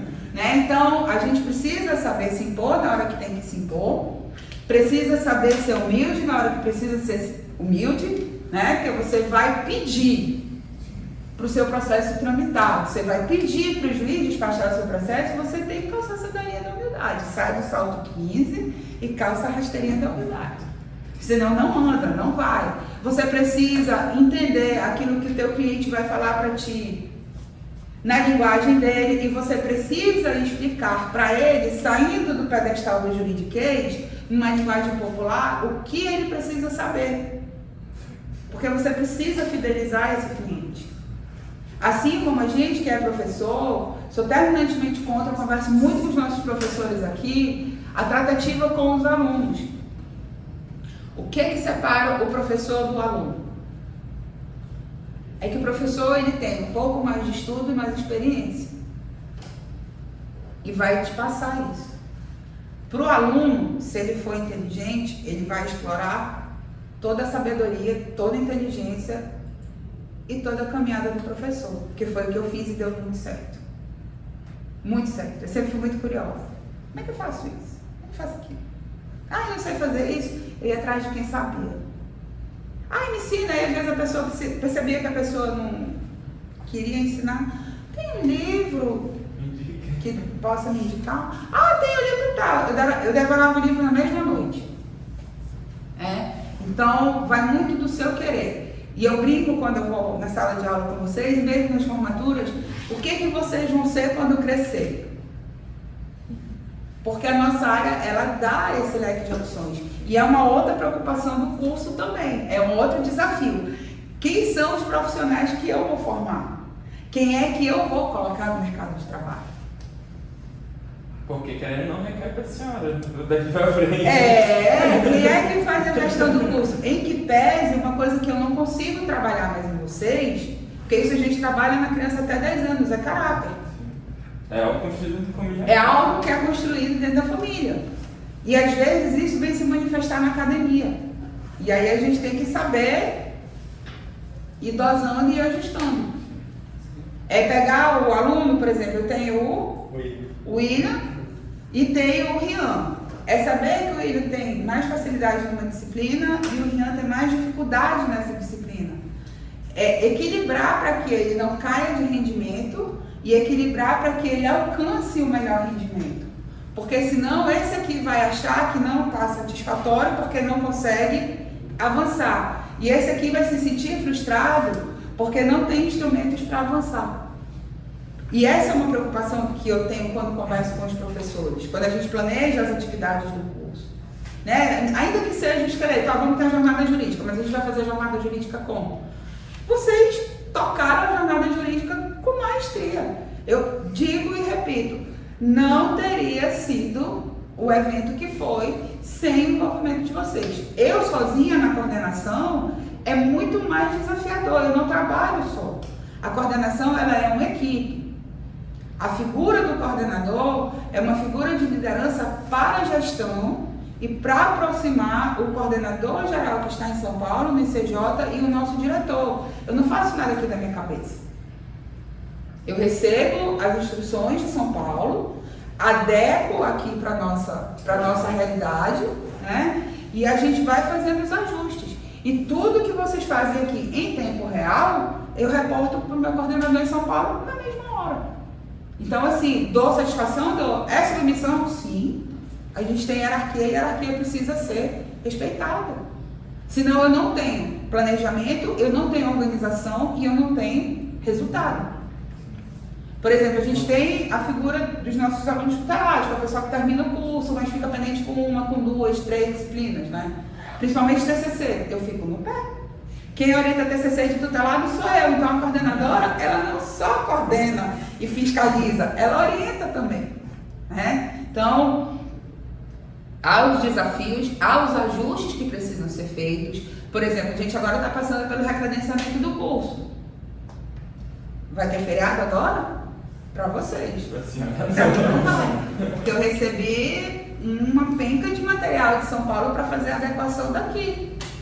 Aí já vem NP2, aí já vem Tá batendo na porta. os né? relatórios, porque eu ainda tenho as atividades de extensão, que a extensão foi curricularizada, vocês se safaram, mas o pessoal que entrou no começo de 2022 precisa ter a extensão no currículo. Eu tenho que avaliar as atividades complementares de vocês. Ontem eu curiosamente fui olhar, eu tenho mais de 2.000 documentos para avaliar, né? Então, assim, tem desafio na coordenação? Tem! A gente procura os contatos, a gente procura conciliar os convênios para estágio, a gente vai atrás, a gente procura, né? A gente precisa, por exemplo, a gente teve o do Tribunal de Justiça, foi rescindido, né, por interesse do tribunal. A gente já está trabalhando de uma forma didática para tentar restabelecer. Nós conseguimos conversar com o Tribunal Regional do Trabalho, isso aqui é spoiler, tá? Para no próximo semestre a gente ter o estágio lá no TRT, né? Então, as coisas estão caminhando. Tá evoluindo bastante. Exatamente. Ah, é uma coisa que se faz da noite pro dia? Não, a gente saiu, olha, eu assumi em 2022. Pós-pandemia, a gente precisou fazer a readequação, ficou tudo muito tímido, vai fazer atividade, não tinha recurso. Para pegar o ritmo também dos alunos. Para pegar o ritmo dos alunos. A gente é um estado, isso eu falo no geral, que não é do costume nosso participar de eventos acadêmicos. Eu já fiz várias palestras, por exemplo, a última palestra que eu fiz com o Dr. José Nildo Nascimento, da Procuradoria Regional do Trabalho, eu tive vergonha alheia, porque de um universo de 500 alunos apareceram 10. Caramba. E foi uma palestra fantástica. Então, eu estava apreensiva na jornada, super estava, né? Porque a gente teve aí alguns percalços, mas que a gente contornou, graças a Deus, deu tudo certo. Mas é desafiador, e evento é isso mesmo.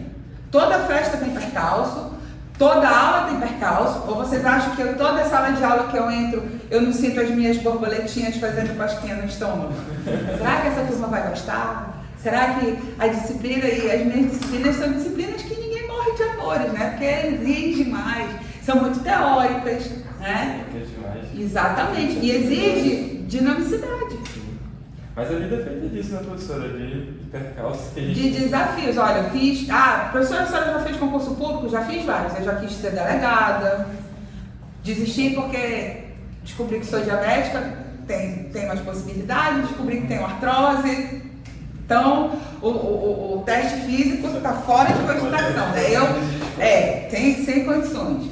E aí fiz 2 concursos para juiz no Ceará e fiquei a 2 questões para ir para a prova subjetiva, né? Então, assim, se me perguntar, professora, como acadêmica, como aluna, a senhora tem dificuldade? Tem. Odeio prova de marcar. Odeio prova objetiva. Odeio. E assim, chega lá na questão 60, 70, eu já estou sem paciência. E aí, o meu ex-chefe, doutor Lourenço, disse que tu tens que tratar isso com um psicólogo, porque precisa vencer essa situação, né? Mas eu estou bem como advogada, a verdade é essa. Professora, eu ia comentar, tipo assim, é mais uma opinião minha, porque quando a gente entrou no curso de Direito, a nossa turma é da turma da pandemia. Começamos na pandemia e a gente meio que se adaptou a ela. Aí a gente sentiu, quando voltou para a faculdade, meio que, não diria um descaso, é que não teve tanto incentivo pra gente continuar aqui na faculdade. Era a aula, vamos embora e acabou. Era a aula, estudou, vamos embora e acabou. Aí agora, tipo assim, a noite jurídica que teve com o professor Fabrício, já trouxe muita gente mesmo, e agora a jornada jurídica. Aí, e tipo assim, agrega muito pra gente a nossa... Eu não pude participar, ia ter o evento de dia 27, eu não podia estar aqui. Aí eu não consegui palestrar. Agrega muito, tipo, eu consegui ver o Brian palestrando, o Alexandre palestrando, que tava... Pra quem vê o Alexandre, tipo assim, de dia a dia, a gente conhece ele, a gente sabe que ele é uma pessoa muito nervosa. Aí a gente vê o quanto agrega pra gente. Vencendo, são desafios. O que acontece? Na Unip, em especial, aconteceram nas outras instituições, não pensem que foi só aqui, tá? Eu digo isso porque nós, coordenadores, a gente se encontra nos eventos, a gente conversa, a gente pergunta como tá. Ninguém é inimigo de ninguém. Apesar da concorrência, ninguém é inimigo de ninguém, tá? Até porque nós somos da mesma área, nós somos advogados, né? Então, nós somos de comissões da OAB, né? Então, não dá para nutrir inimizade, né? E nem é saudável. E aí, o que acontece? A gente também perdeu o nosso reitor, aqui da Unip, né? O professor de Gênio, que era a grande cabeça pensante de todos os cursos, com uma equipe que também ficou desfalcada, porque o outro braço direito dele faleceu também. Então, a gente teve uma alteração na gestão superior. E aí, até fazer a adequação, a gente passou por aquele período de estagnadas, vamos dizer assim. Ficou estagnado, até porque a gente também perdeu a direção regional e ficou um período sem direção regional. Então, ficou tudo muito na mão do coordenador. E a gente sem muito... como é que eu posso dizer para vocês? Sem muita atividade planejada no nível das que a gente já fez para realizar. Então, à medida que as coisas foram se ajustando, à medida que as coisas foram se conectando de novo, a administração foi se conectando, a gente vai planejando as atividades e vai executando. E isso não tem acontecido só com o direito, não, tem acontecido com todos os cursos. E com o direito muito mais. Por quê? Porque o nosso curso ainda é um curso tradicional. É um curso que, eu quero deixar claro que vocês, eu sou terminantemente contra ao curso de Direito em EAD, tá?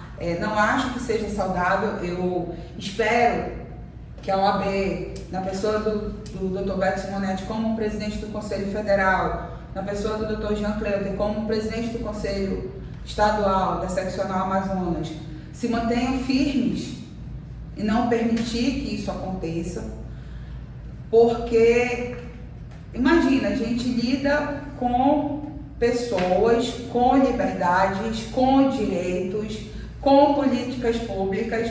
Como é que eu vou fazer isso nesse distanciamento? Um curso de especialização é até tolerável, porque em algum momento você vai encontrar lá com o professor, nem que seja para te orientar no trabalho de conclusão de curso, e a especialização, o mestrado e o doutorado é mais um trabalho de pesquisa. A graduação não. A graduação é um trabalho de formação. Quem é o teu ídolo hoje como professor?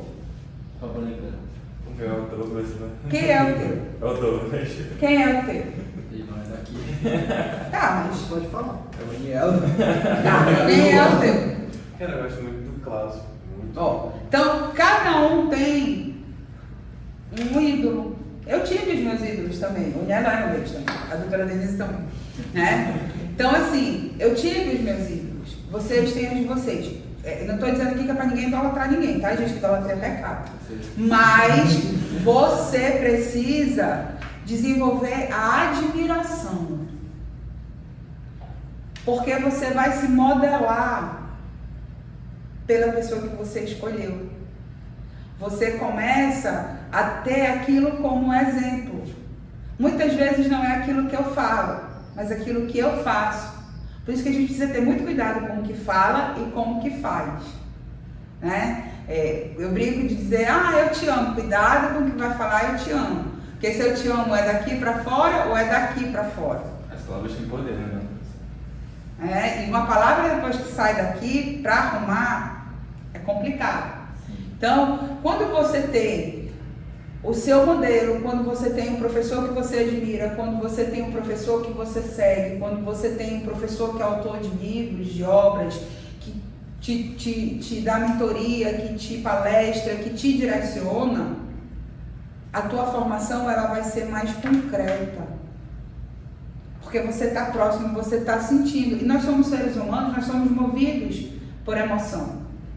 E a gente vê a diferença disso. Por exemplo, pega uma pessoa que atua no júri, que teve uma formação à distância, uma pessoa que atua no júri que teve a formação presencial. É outra coisa. Totalmente diferente. É totalmente diferente. As emoções, eu costumo brincar que o júri, para você ter sucesso no júri, você precisa fazer a beca voar. O Rian se destaca. Você precisa fazer a beca voar, você precisa ter o domínio, você precisa persuadir, né? Lá em casa eu brinco com os meninos, não adianta mentir para mim, porque eu fui treinada para te pegar na mentira. Então, meus filhos, eles se mentem, estão mentindo muito bem, ou eu que te liguei, né? Mas eles nem conseguem, porque eu vou dentro do olho, né? E aí, quando o olho dá, já sei. Quando o olho começa a balançar, então, assim, nós somos treinados para isso. Dá para fazer isso pela tela do tablet? Dá para fazer isso pela tela do telefone? Dá para fazer isso pela tela do computador? Não. Olha, admiro Pablo Stozzi. Amo as aulas do Pablo Stozzi. Agora sabe. Pablito. Pablito vai dar para... Eu fico chateada quando eu não consigo assistir, né? Então, assim, a presença, ela faz parte da moldura de vocês. A presença, ela faz parte da organização das emoções. Você, quando vai advogar no direito de família, você não vai lidar só com a guarda de um filho, que tem um pai de um lado e uma mãe do outro. Você vai lidar com a noção desse pai que está ferido, dessa mãe que está ferido, e que tem uma criança que é o filho que ama os dois, e que uma hora vai ter que escolher ficar com um ou com o outro. Porque eles sequer se suportam ouvir a voz. E quem sofre com isso é Quem sofre com isso é a criança. Você vai ter que lidar com uma especificação, com um estabelecimento de alimentos de um pai que ganha um salário mínimo, de uma mãe que quer colocar a criança para estudar numa escola que a mensalidade é o salário mínimo. Mas o meu filho tem que ter o melhor, sim, tem que ter o melhor dentro das condições, né? Da necessidade, da possibilidade. Quem é que não quer dar o melhor para o seu filho? E eu digo isso porque eu vivenciei isso. Minhas amigas tinham uma condição financeira mais confortável que a minha. Meus filhos estudavam no Lato Senso, estudavam no La Salle, né? Estudavam no Ateniense. Meus filhos estudavam no Silvia Guerra, lá na Cachoeirinha, que eram 3. Me incomodava muito, que às vezes, vamos fazer tal coisa hoje, não dá porque fulano está em semana de prova, eu tenho que estudar com fulano. Aí eu, semana de prova? Aí eu chegava em casa, olha, blitz nas mochilas, quero tudo aqui. Vem cá, vocês estão fazendo provas? Aí eles olham pra minha cara, mãe, tu tá de graça, né? Mãe, a semana de prova acabou semana passada, sexta-feira foi entrega do boletim, tu nem foi pra reunião. Aí a senhora quer fazer blitz na mochila? Agora, tá tarde. Doutora, a senhora perdeu o prazo. Mas me dizia. Então, assim, esses percalços que a gente vive. E tem que administrar, por exemplo, vocês precisam ter saúde mental. E saúde emocional e inteligência emocional. Porque dizer pra mim que a gente não se envolve com a dor do cliente, só se tu for insensível. Você pegar uma mãe que lutou para educar um filho, esse filho faz uma bobagem, vai preso, e essa mãe não tem condições de te pagar, porque já aconteceu comigo, de me chamar, doutora, me indicaram a senhora, o que a senhora tem? Eu só tenho essa casa. Uma casa de 2 cômodos com 10 pessoas morando dentro. A gente vê que ela não tem condições nenhuma. E aí você... Mas eu vendo a casa para me pagar. Para mim não. Para pagar a mim não. Porque eu não vou botar 10 na rua. para depois estar 10 dentro do presídio. Então, assim, a gente precisa ter essa noção, esse senso de responsabilidade social também. E isso a gente consegue trabalhando na extensão, trabalhando no NPJ. Claro que a gente quer o melhor cliente, o cliente empresário, aquele do tributário, né? Não sei se vocês foram alunos do professor Anderson? Não. O Anderson foi professor, foi coordenador do NPJ aqui. O Anderson é tributarista. O Anderson hoje está colhendo os frutos de coisas que ele plantou há 6 anos, 7, 10 anos atrás. Aí tem um meme que diz, você viu o fulano? Tá numa sacada, jogando dinheiro. Eu brinco que é o Anderson. Tu viu o Anderson? Tá passeando em Santorini, contando os euros. Né? Porque hoje são as viagens que ele faz. Tem um escritório muito bem estruturado. É um excelente profissional. Então, assim, inspirem-se nos melhores exemplos. Né? Eu hoje vejo a Jojo Todi, uma moça que veio da periferia, uma moça que financeiramente está equilibrada, mas que ela tem uma noção que poucos tiveram. Ela sabe que fama e dinheiro é passageiro. O que ela está fazendo? Está estudando. Ela está estudando. Ela foi fazer direito. Não sei inspirada em quem, mas ela foi fazer direito, porque algum start na mente dela foi engatilhado. E aí é o que eu digo para vocês: a gente para de estudar nunca na vida. Vocês escolheram uma profissão, nós escolhemos uma profissão que, tanto como medicina, como engenharia, arquitetura e tantas outras, não nos permite parar de estudar. E a nossa muito mais, porque você dorme com uma lei e acorda com outra que já modificou essa, e que amanhã já vai ter uma outra que vai tirar essa e que vai modificar essa. Fora os entendimentos que e a gente tem um outro viés. Não basta ter só a lei. A gente tem um negócio chamado jurisprudência, a gente tem um negócio chamado entendimento, né? Súmulas vinculantes, entendimentos jurisprudenciais, orientações normativas, tem as instruções normativas. Então, exatamente. Então a gente tem um arcabouço de normas que todo mundo acha que a gente sabe esse negócio aí de qual é salteado. Não, a gente sabe pelo menos procurar onde está, né? Mas, o artigo fulano de tal. Claro que tem colegas, tem alunos que têm uma mente brilhante, né? Assim como tem cristãos, colegas meus de igreja, que eu acho fantástico, está pregando aqui, olha, a palavra está em Lucas 3, versículo tal. É da natureza, é o dom da pessoa. Eu tenho que procurar, minhas Bíblias são todas marcadas, os meus vademecums todos marcados. Decoro? Não decoro mais. A minha cabeça ela é moldada para outra coisa, para planejamento. Se tu me pedir, olha, eu quero um projeto assim, assim, me entregar hoje, amanhã está pronto. Precisar fazer um recurso prazo amanhã, faço também. Mas gosto? Tá? Não gosto de trabalhar assim, eu acho que a gente precisa trabalhar com o tempo. É o zelo, o esmero e a qualidade. Né? É o ZEC. É o zelo, o esmero e a qualidade. Por quê? Que segurança tu vais passar para o teu cliente? Né? Que segurança tu vais passar para o teu jurisdicionado? Zero. Então, essa conversa que a gente está tendo aqui, muito proveitosa, por sinal, continuem, não parem, né? Vocês ainda têm aqui, oitavo? Ainda tem aí 2 períodos para a gente conversar bastante, melhorar, vocês amadurecerem, vocês não têm ideia do quanto vocês amadureceram nesse semestre. Sim, esse semestre eu acho que E assim, é perceptível para a gente. Nós que somos professores, que somos coordenadores, a gente estava muito preocupado, porque da mesma forma que vocês achavam que a coisa estava muito lenta, a gente percebia vocês também muito, como é que eu posso dizer? Apáticos. Não vou dizer desinteressados, porque cada um sabe onde o seu sapato aperta.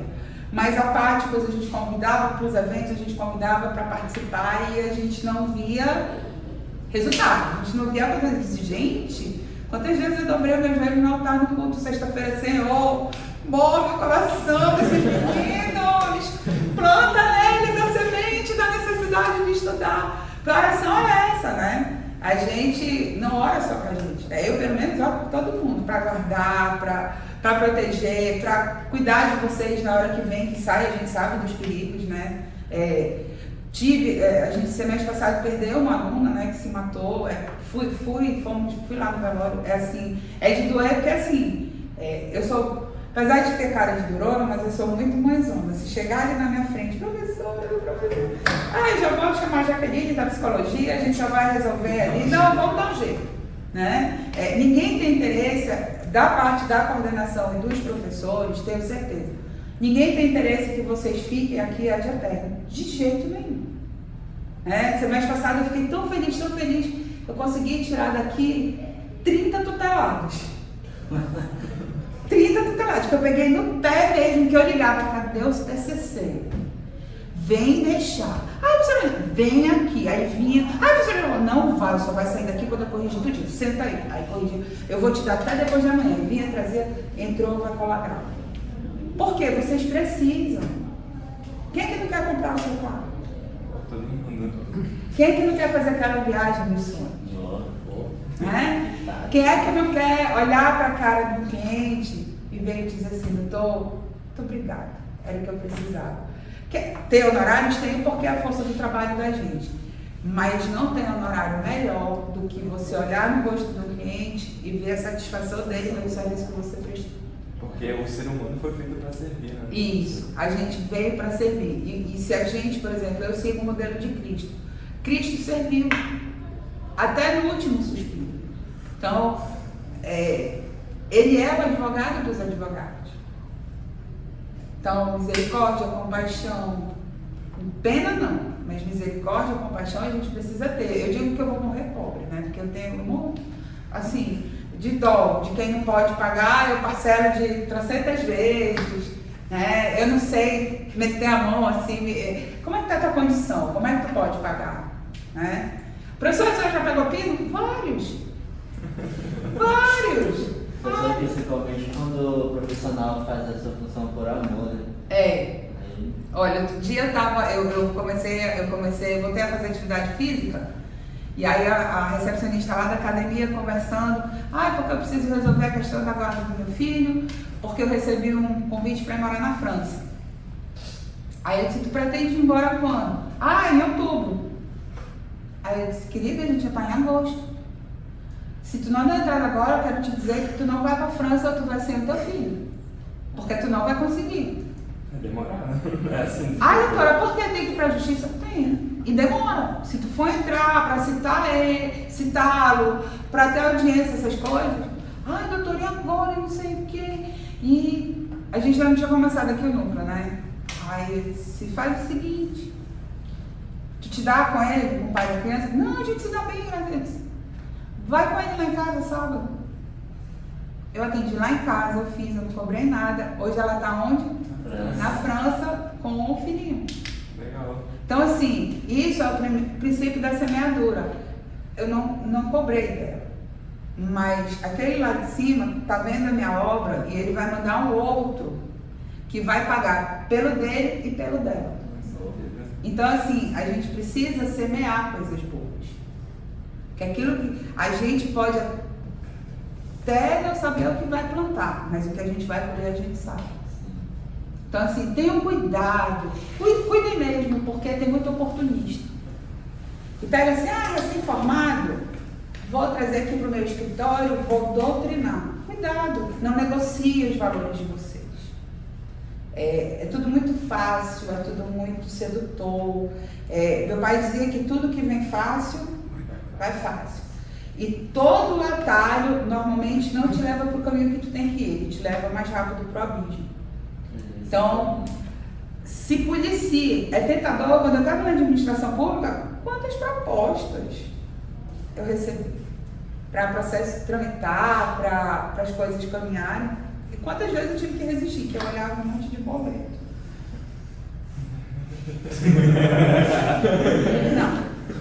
Não. Por quê? Porque eu tenho um sobrenome que eu honro até hoje. Aonde você for, onde você abrir a boca e falar no meu nome, as pessoas vão te dar as melhores referências. Hoje ainda mais, depois que eu sigo o modelo de Cristo. Ela foi muito briguenta, ela foi da baixaria também. Eu já não sou mais não. Tá certo. Então é isso.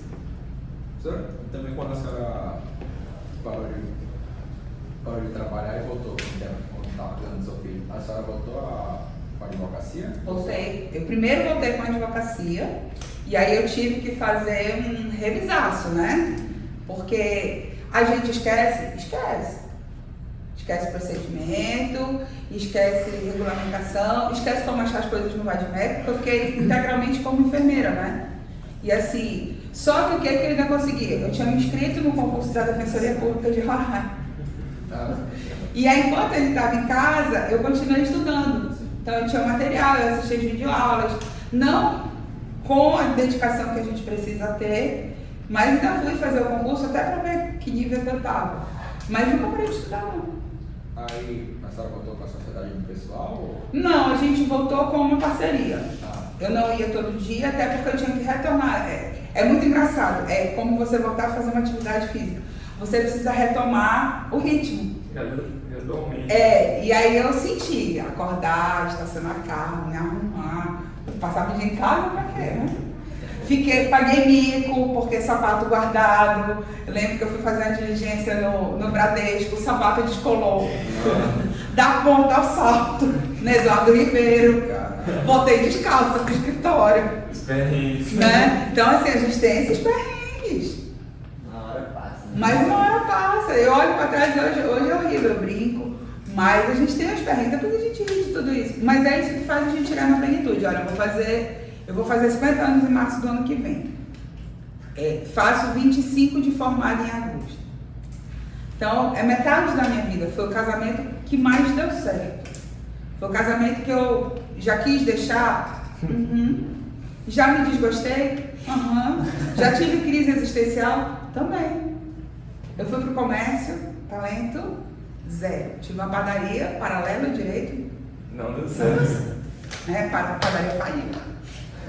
Não tenho paciência para trabalhar, adoro moda, gosto de roupa, essas coisas, mas não tenho paciência para vender, para estar mostrando, para te convencer a comprar. Não tenho. Eu fui treinada para você sentar na minha frente e entender que naquele momento, para o teu problema, eu sou a salvação da tua vida. Isso eu sei fazer. Outra coisa eu não sei. Não adianta. Mas querendo eu vejo muito no direito assim, que quando eu estagiava, parece que está querendo um vendedor de vender o teu produto. Você vende o seu produto. Tanto que hoje a gente tem, por exemplo, as mentorias, né? A gente tem os coaches, a gente tem os cursos de gestão de como vender o seu serviço. Por exemplo, eu não fui treinada para vender o meu serviço, eu tenho dificuldade. A Valência, vocal, né? A vantagem é que como eu tenho uma estrada de caminhada e eu tive uma estrada de sucesso, as pessoas respeitam pelo tempo. Se perguntar, às vezes eu vou precisar de dizer, doutor, o número da sua OAB, tem que dizer assim. Doutor, o número da sua OAB, por favor, 3555. Aí às vezes o advogado já é 12, já é 13, já é 14, já é 15. Aí eu já olho, aí quando não, o advogado, professora, aí é o advogado da outra parte. A senhora foi professora dele? E ele é advogado contra isso não vai dar certo. E tenho ex-alunos hoje brilhantes que alcançaram um mega sucesso. Eu sempre cito o Dr. Luiz Albert, que é do consumidor. Luiz Albert, quando foi meu aluno na SBAN, ele tinha uma pet shop e eu dava aula de direito das sucessões. Era sexta-feira, o último tempo. Só os fortes ficam. Só quem está interessado. Só quem está interessado. E às vezes o Luiz chegava atrasado, ele tinha uma mente fotográfica, ele não tinha caderno, era livro, mas ele ia para assistir a aula. E toda vez ele pedia, professora, desculpa, cheguei atrasado, não pegue em mim, porque eu estou só mexendo. Era pata de gato, era pata de cachorro, era pena de passarinho. Você Luiz, tu vende do sítio? Não, professora, eu venho do pet, é porque o final do expediente é o que vou entregar os bichos que vão para fazer a higienização. E hoje o Luiz Albert é um orgulho para mim, porque é uma excelente advogada da Comissão de Defesa do Consumidor, tem um escritório aqui em Manaus, atende o interior e já está com sucursal no Rio de Janeiro. Então tá prosperando muito. Então, é um advogado muito próspero. As próprias, a Manuela, que já foi daqui, as meninas daqui, Luciano Lago, né? A gente tem aí uma penca de ex-alunos que tem o Jefferson, que está no escritório, que trabalha com previdenciário, tem 2 que são procuradores de município já, em cargo comissionado. Então, assim, a gente se orgulha porque ali é ver mesmo a videira florescer, né? A plantação deu certo, a videira floresceu e já está criando raízes. Já já fez parte da formação. Fiz parte. Eu adoro formatura, eu brinco, né? Não vou reprovar ninguém porque eu gosto de formatura. Eu adoro formatura. Se tiver que fazer 2, 3, eu vou, eu tô lá. É o momento que eu acho que é o ápice de vocês, sabe? É você... Eu cheguei, eu quis desistir, eu tirei nota baixa, eu tive que vencer. Eu lembro que eu tive um professor também de educação, o professor Bosco Valente. Foi meu professor de processo penal uma vez, e na época que meu pai estava doente, eu tive dificuldade com ele em contratos com o professor Demiro, que era da Justiça do Trabalho. E eu disse pro professor Bosco, eu disse, eu vou passar na sua matéria, o senhor vai ter que me dar 10, mesmo que o senhor não queira. E estudei muito, passei por ele, mas não passei em civil. E aí depois eu fiquei esperançada, fui pagar de manhã, mas formei com a minha turma. E aí quando ele foi entregar a prova, ele me chamou. Olha, muito a contragosto, eu tive que te dar realmente nota 10, porque a sua prova está impecável. Eu estudei semana inteira.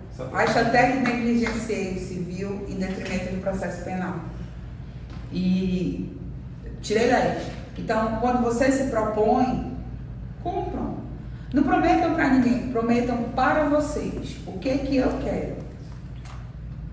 Se eu estou bem aqui, eu tenho uma amiga, está na coordenação, eu disse, gente, eu estou no momento da minha vida que eu estou exatamente como eu quero. A coordenação para mim está boa, a sala de aula está boa, está cansativa, está. Eu queria diminuir a carga horária, mas os boletos não me permitem. Até porque eu sou uma mulher cara e exigente. Eu gosto de camarão, né? Eu gosto de bambu, eu gosto de camarada, eu gosto de tio armênio, eu gosto da top, né? Então, assim, a gente vale o quanto gosta, né?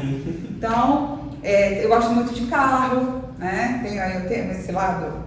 Então, o que acontece? Não sou muito tecnologia não, mas carro, sapato, bolsa, perfume, roupa e livro, tá valendo, né? Então, assim, a gente vale aquilo que a gente quer. Eu quero, daqui a 5 anos, tu pensa em estar como? Escritório, advogado criminalista e eleitoral. Acho que quiser com esse daqui, né? Você topa no tributário. Exatamente. Então, as sociedades, quando elas nascem nos bancos da faculdade, elas tendem a prosperar muito. Porque vocês conhecem desde que vocês eram nada com coisa nenhuma, né? Eu tenho amigas que formaram em Direito, que a gente estudou no colégio juntas, que a gente era nada com coisa nenhuma. E hoje a gente ri das nossas lezeiras, né? A gente cresceu junto. Então, assim, é bem interessante. Então, não percam essa união, não deixem que a vaidade, eu sei mais tributário do que tu, que criminal. Criminal, que eu ganho mais. Eu costumo brincar aqui. Antes da trabalhista, era o pão nosso de cada dia, né? Tá voltando a ser. Depois da reforma, é pão nosso de cada dia, porque todo dia tem gente desempregada que tem algum direito ferido. O direito de família, ele também funciona como pão nosso de cada dia, aí já dá para ser mais o almoço, o jantar melhoradinho. O cível é uma poupança. O futuro. O cível é uma poupança. O criminal é aquele carro que tu tá de olho, é aquela viagem que tu quer fazer, é aquela especialização, porque passarinho só canta na gaiola. Lembrem disso. Então, o criminal, ele é o luxinho. O tributário é a poupança para ostentação.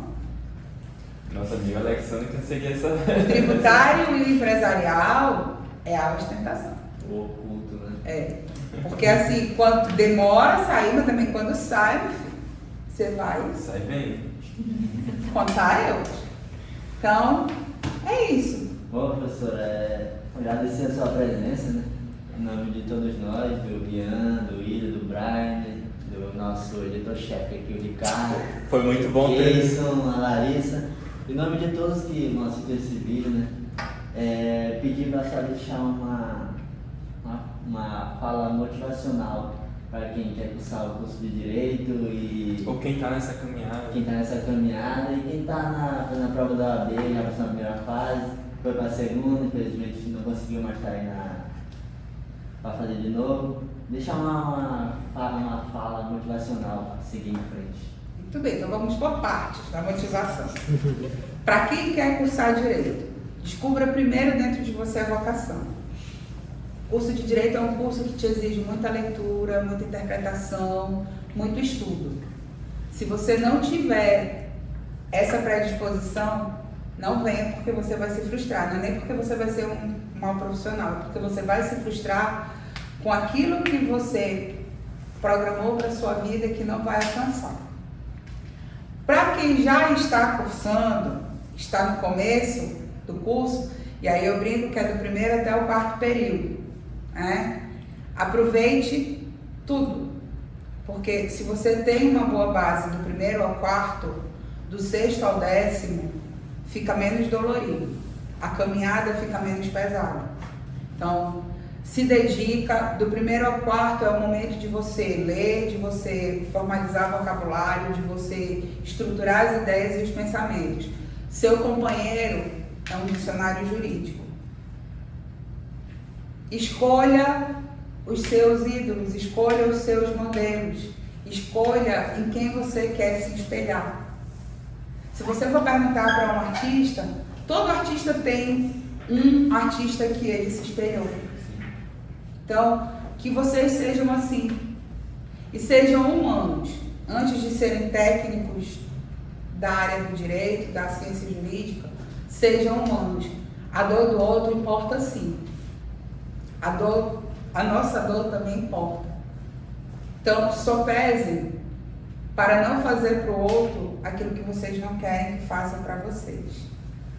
E a faculdade, ela é essa caminhada, ensina a gente a viver isso. Sejam companheiros. Ai, somos todos concorrentes. Nada. Uma hora vai estar todo mundo na mesma mesa, falando do mesmo assunto, ou até mesmo escrevendo um livro. Né? Para quem está do 5º ao 10º, é compromisso. Porque depois que chega na metade, né, não dá para deixar mais não. Né? É do 5º adiante, segura na mão de Deus, abraça o vai de meco e vai. Né? É compromisso com você, é compromisso com o direito e compromisso com a profissão que você vai escolher. E para quem já está nos exames, aí nas fases do exame da ordem, quem já passou na primeira fase, foco na área prática que você tenha afinidade. Esse é o segredo. Estude. Não precisa inventar a roda está inventada faz tempo. Mas faça com esmero, faça com calma, faça com tranquilidade. Quem está entrando para fazer a primeira fase ou repetir porque não alcançou êxito, compromisso dobrado. Porque agora você já tem a base, você sabe onde encontrar o tesouro, só precisa organizar e tranquilidade na hora de fazer a prova. Você não tem concorrente, você não tem candidato, é você e você. Muito obrigado. E se tiver nessa caminhada aquele que tenha predisposição para a docência, quero informar que a Unip tem dentro da sua política de receber os seus egressos como professores dentro da titulação que alcançarem. Então, porque a gente vê que nós precisamos de professores das ciências jurídicas que tenham esse olhar humanizado, que saibam, que viveram como vocês estão vivendo a academia, que não venha só com a técnica, mas que tenha o domínio dessa convivência acadêmica. É isso, então. Muito obrigado aos senhores que assistiram, acompanharam a gente até aqui. E quero deixar novamente o convite aberto aos professores que se sentirem interessados a conversar com a gente. O professor Adriano nos deu o prazer de conversar. E agradeço muito vocês assistirem esse episódio até aqui. Muito obrigado. É isso. Obrigado. Tchau.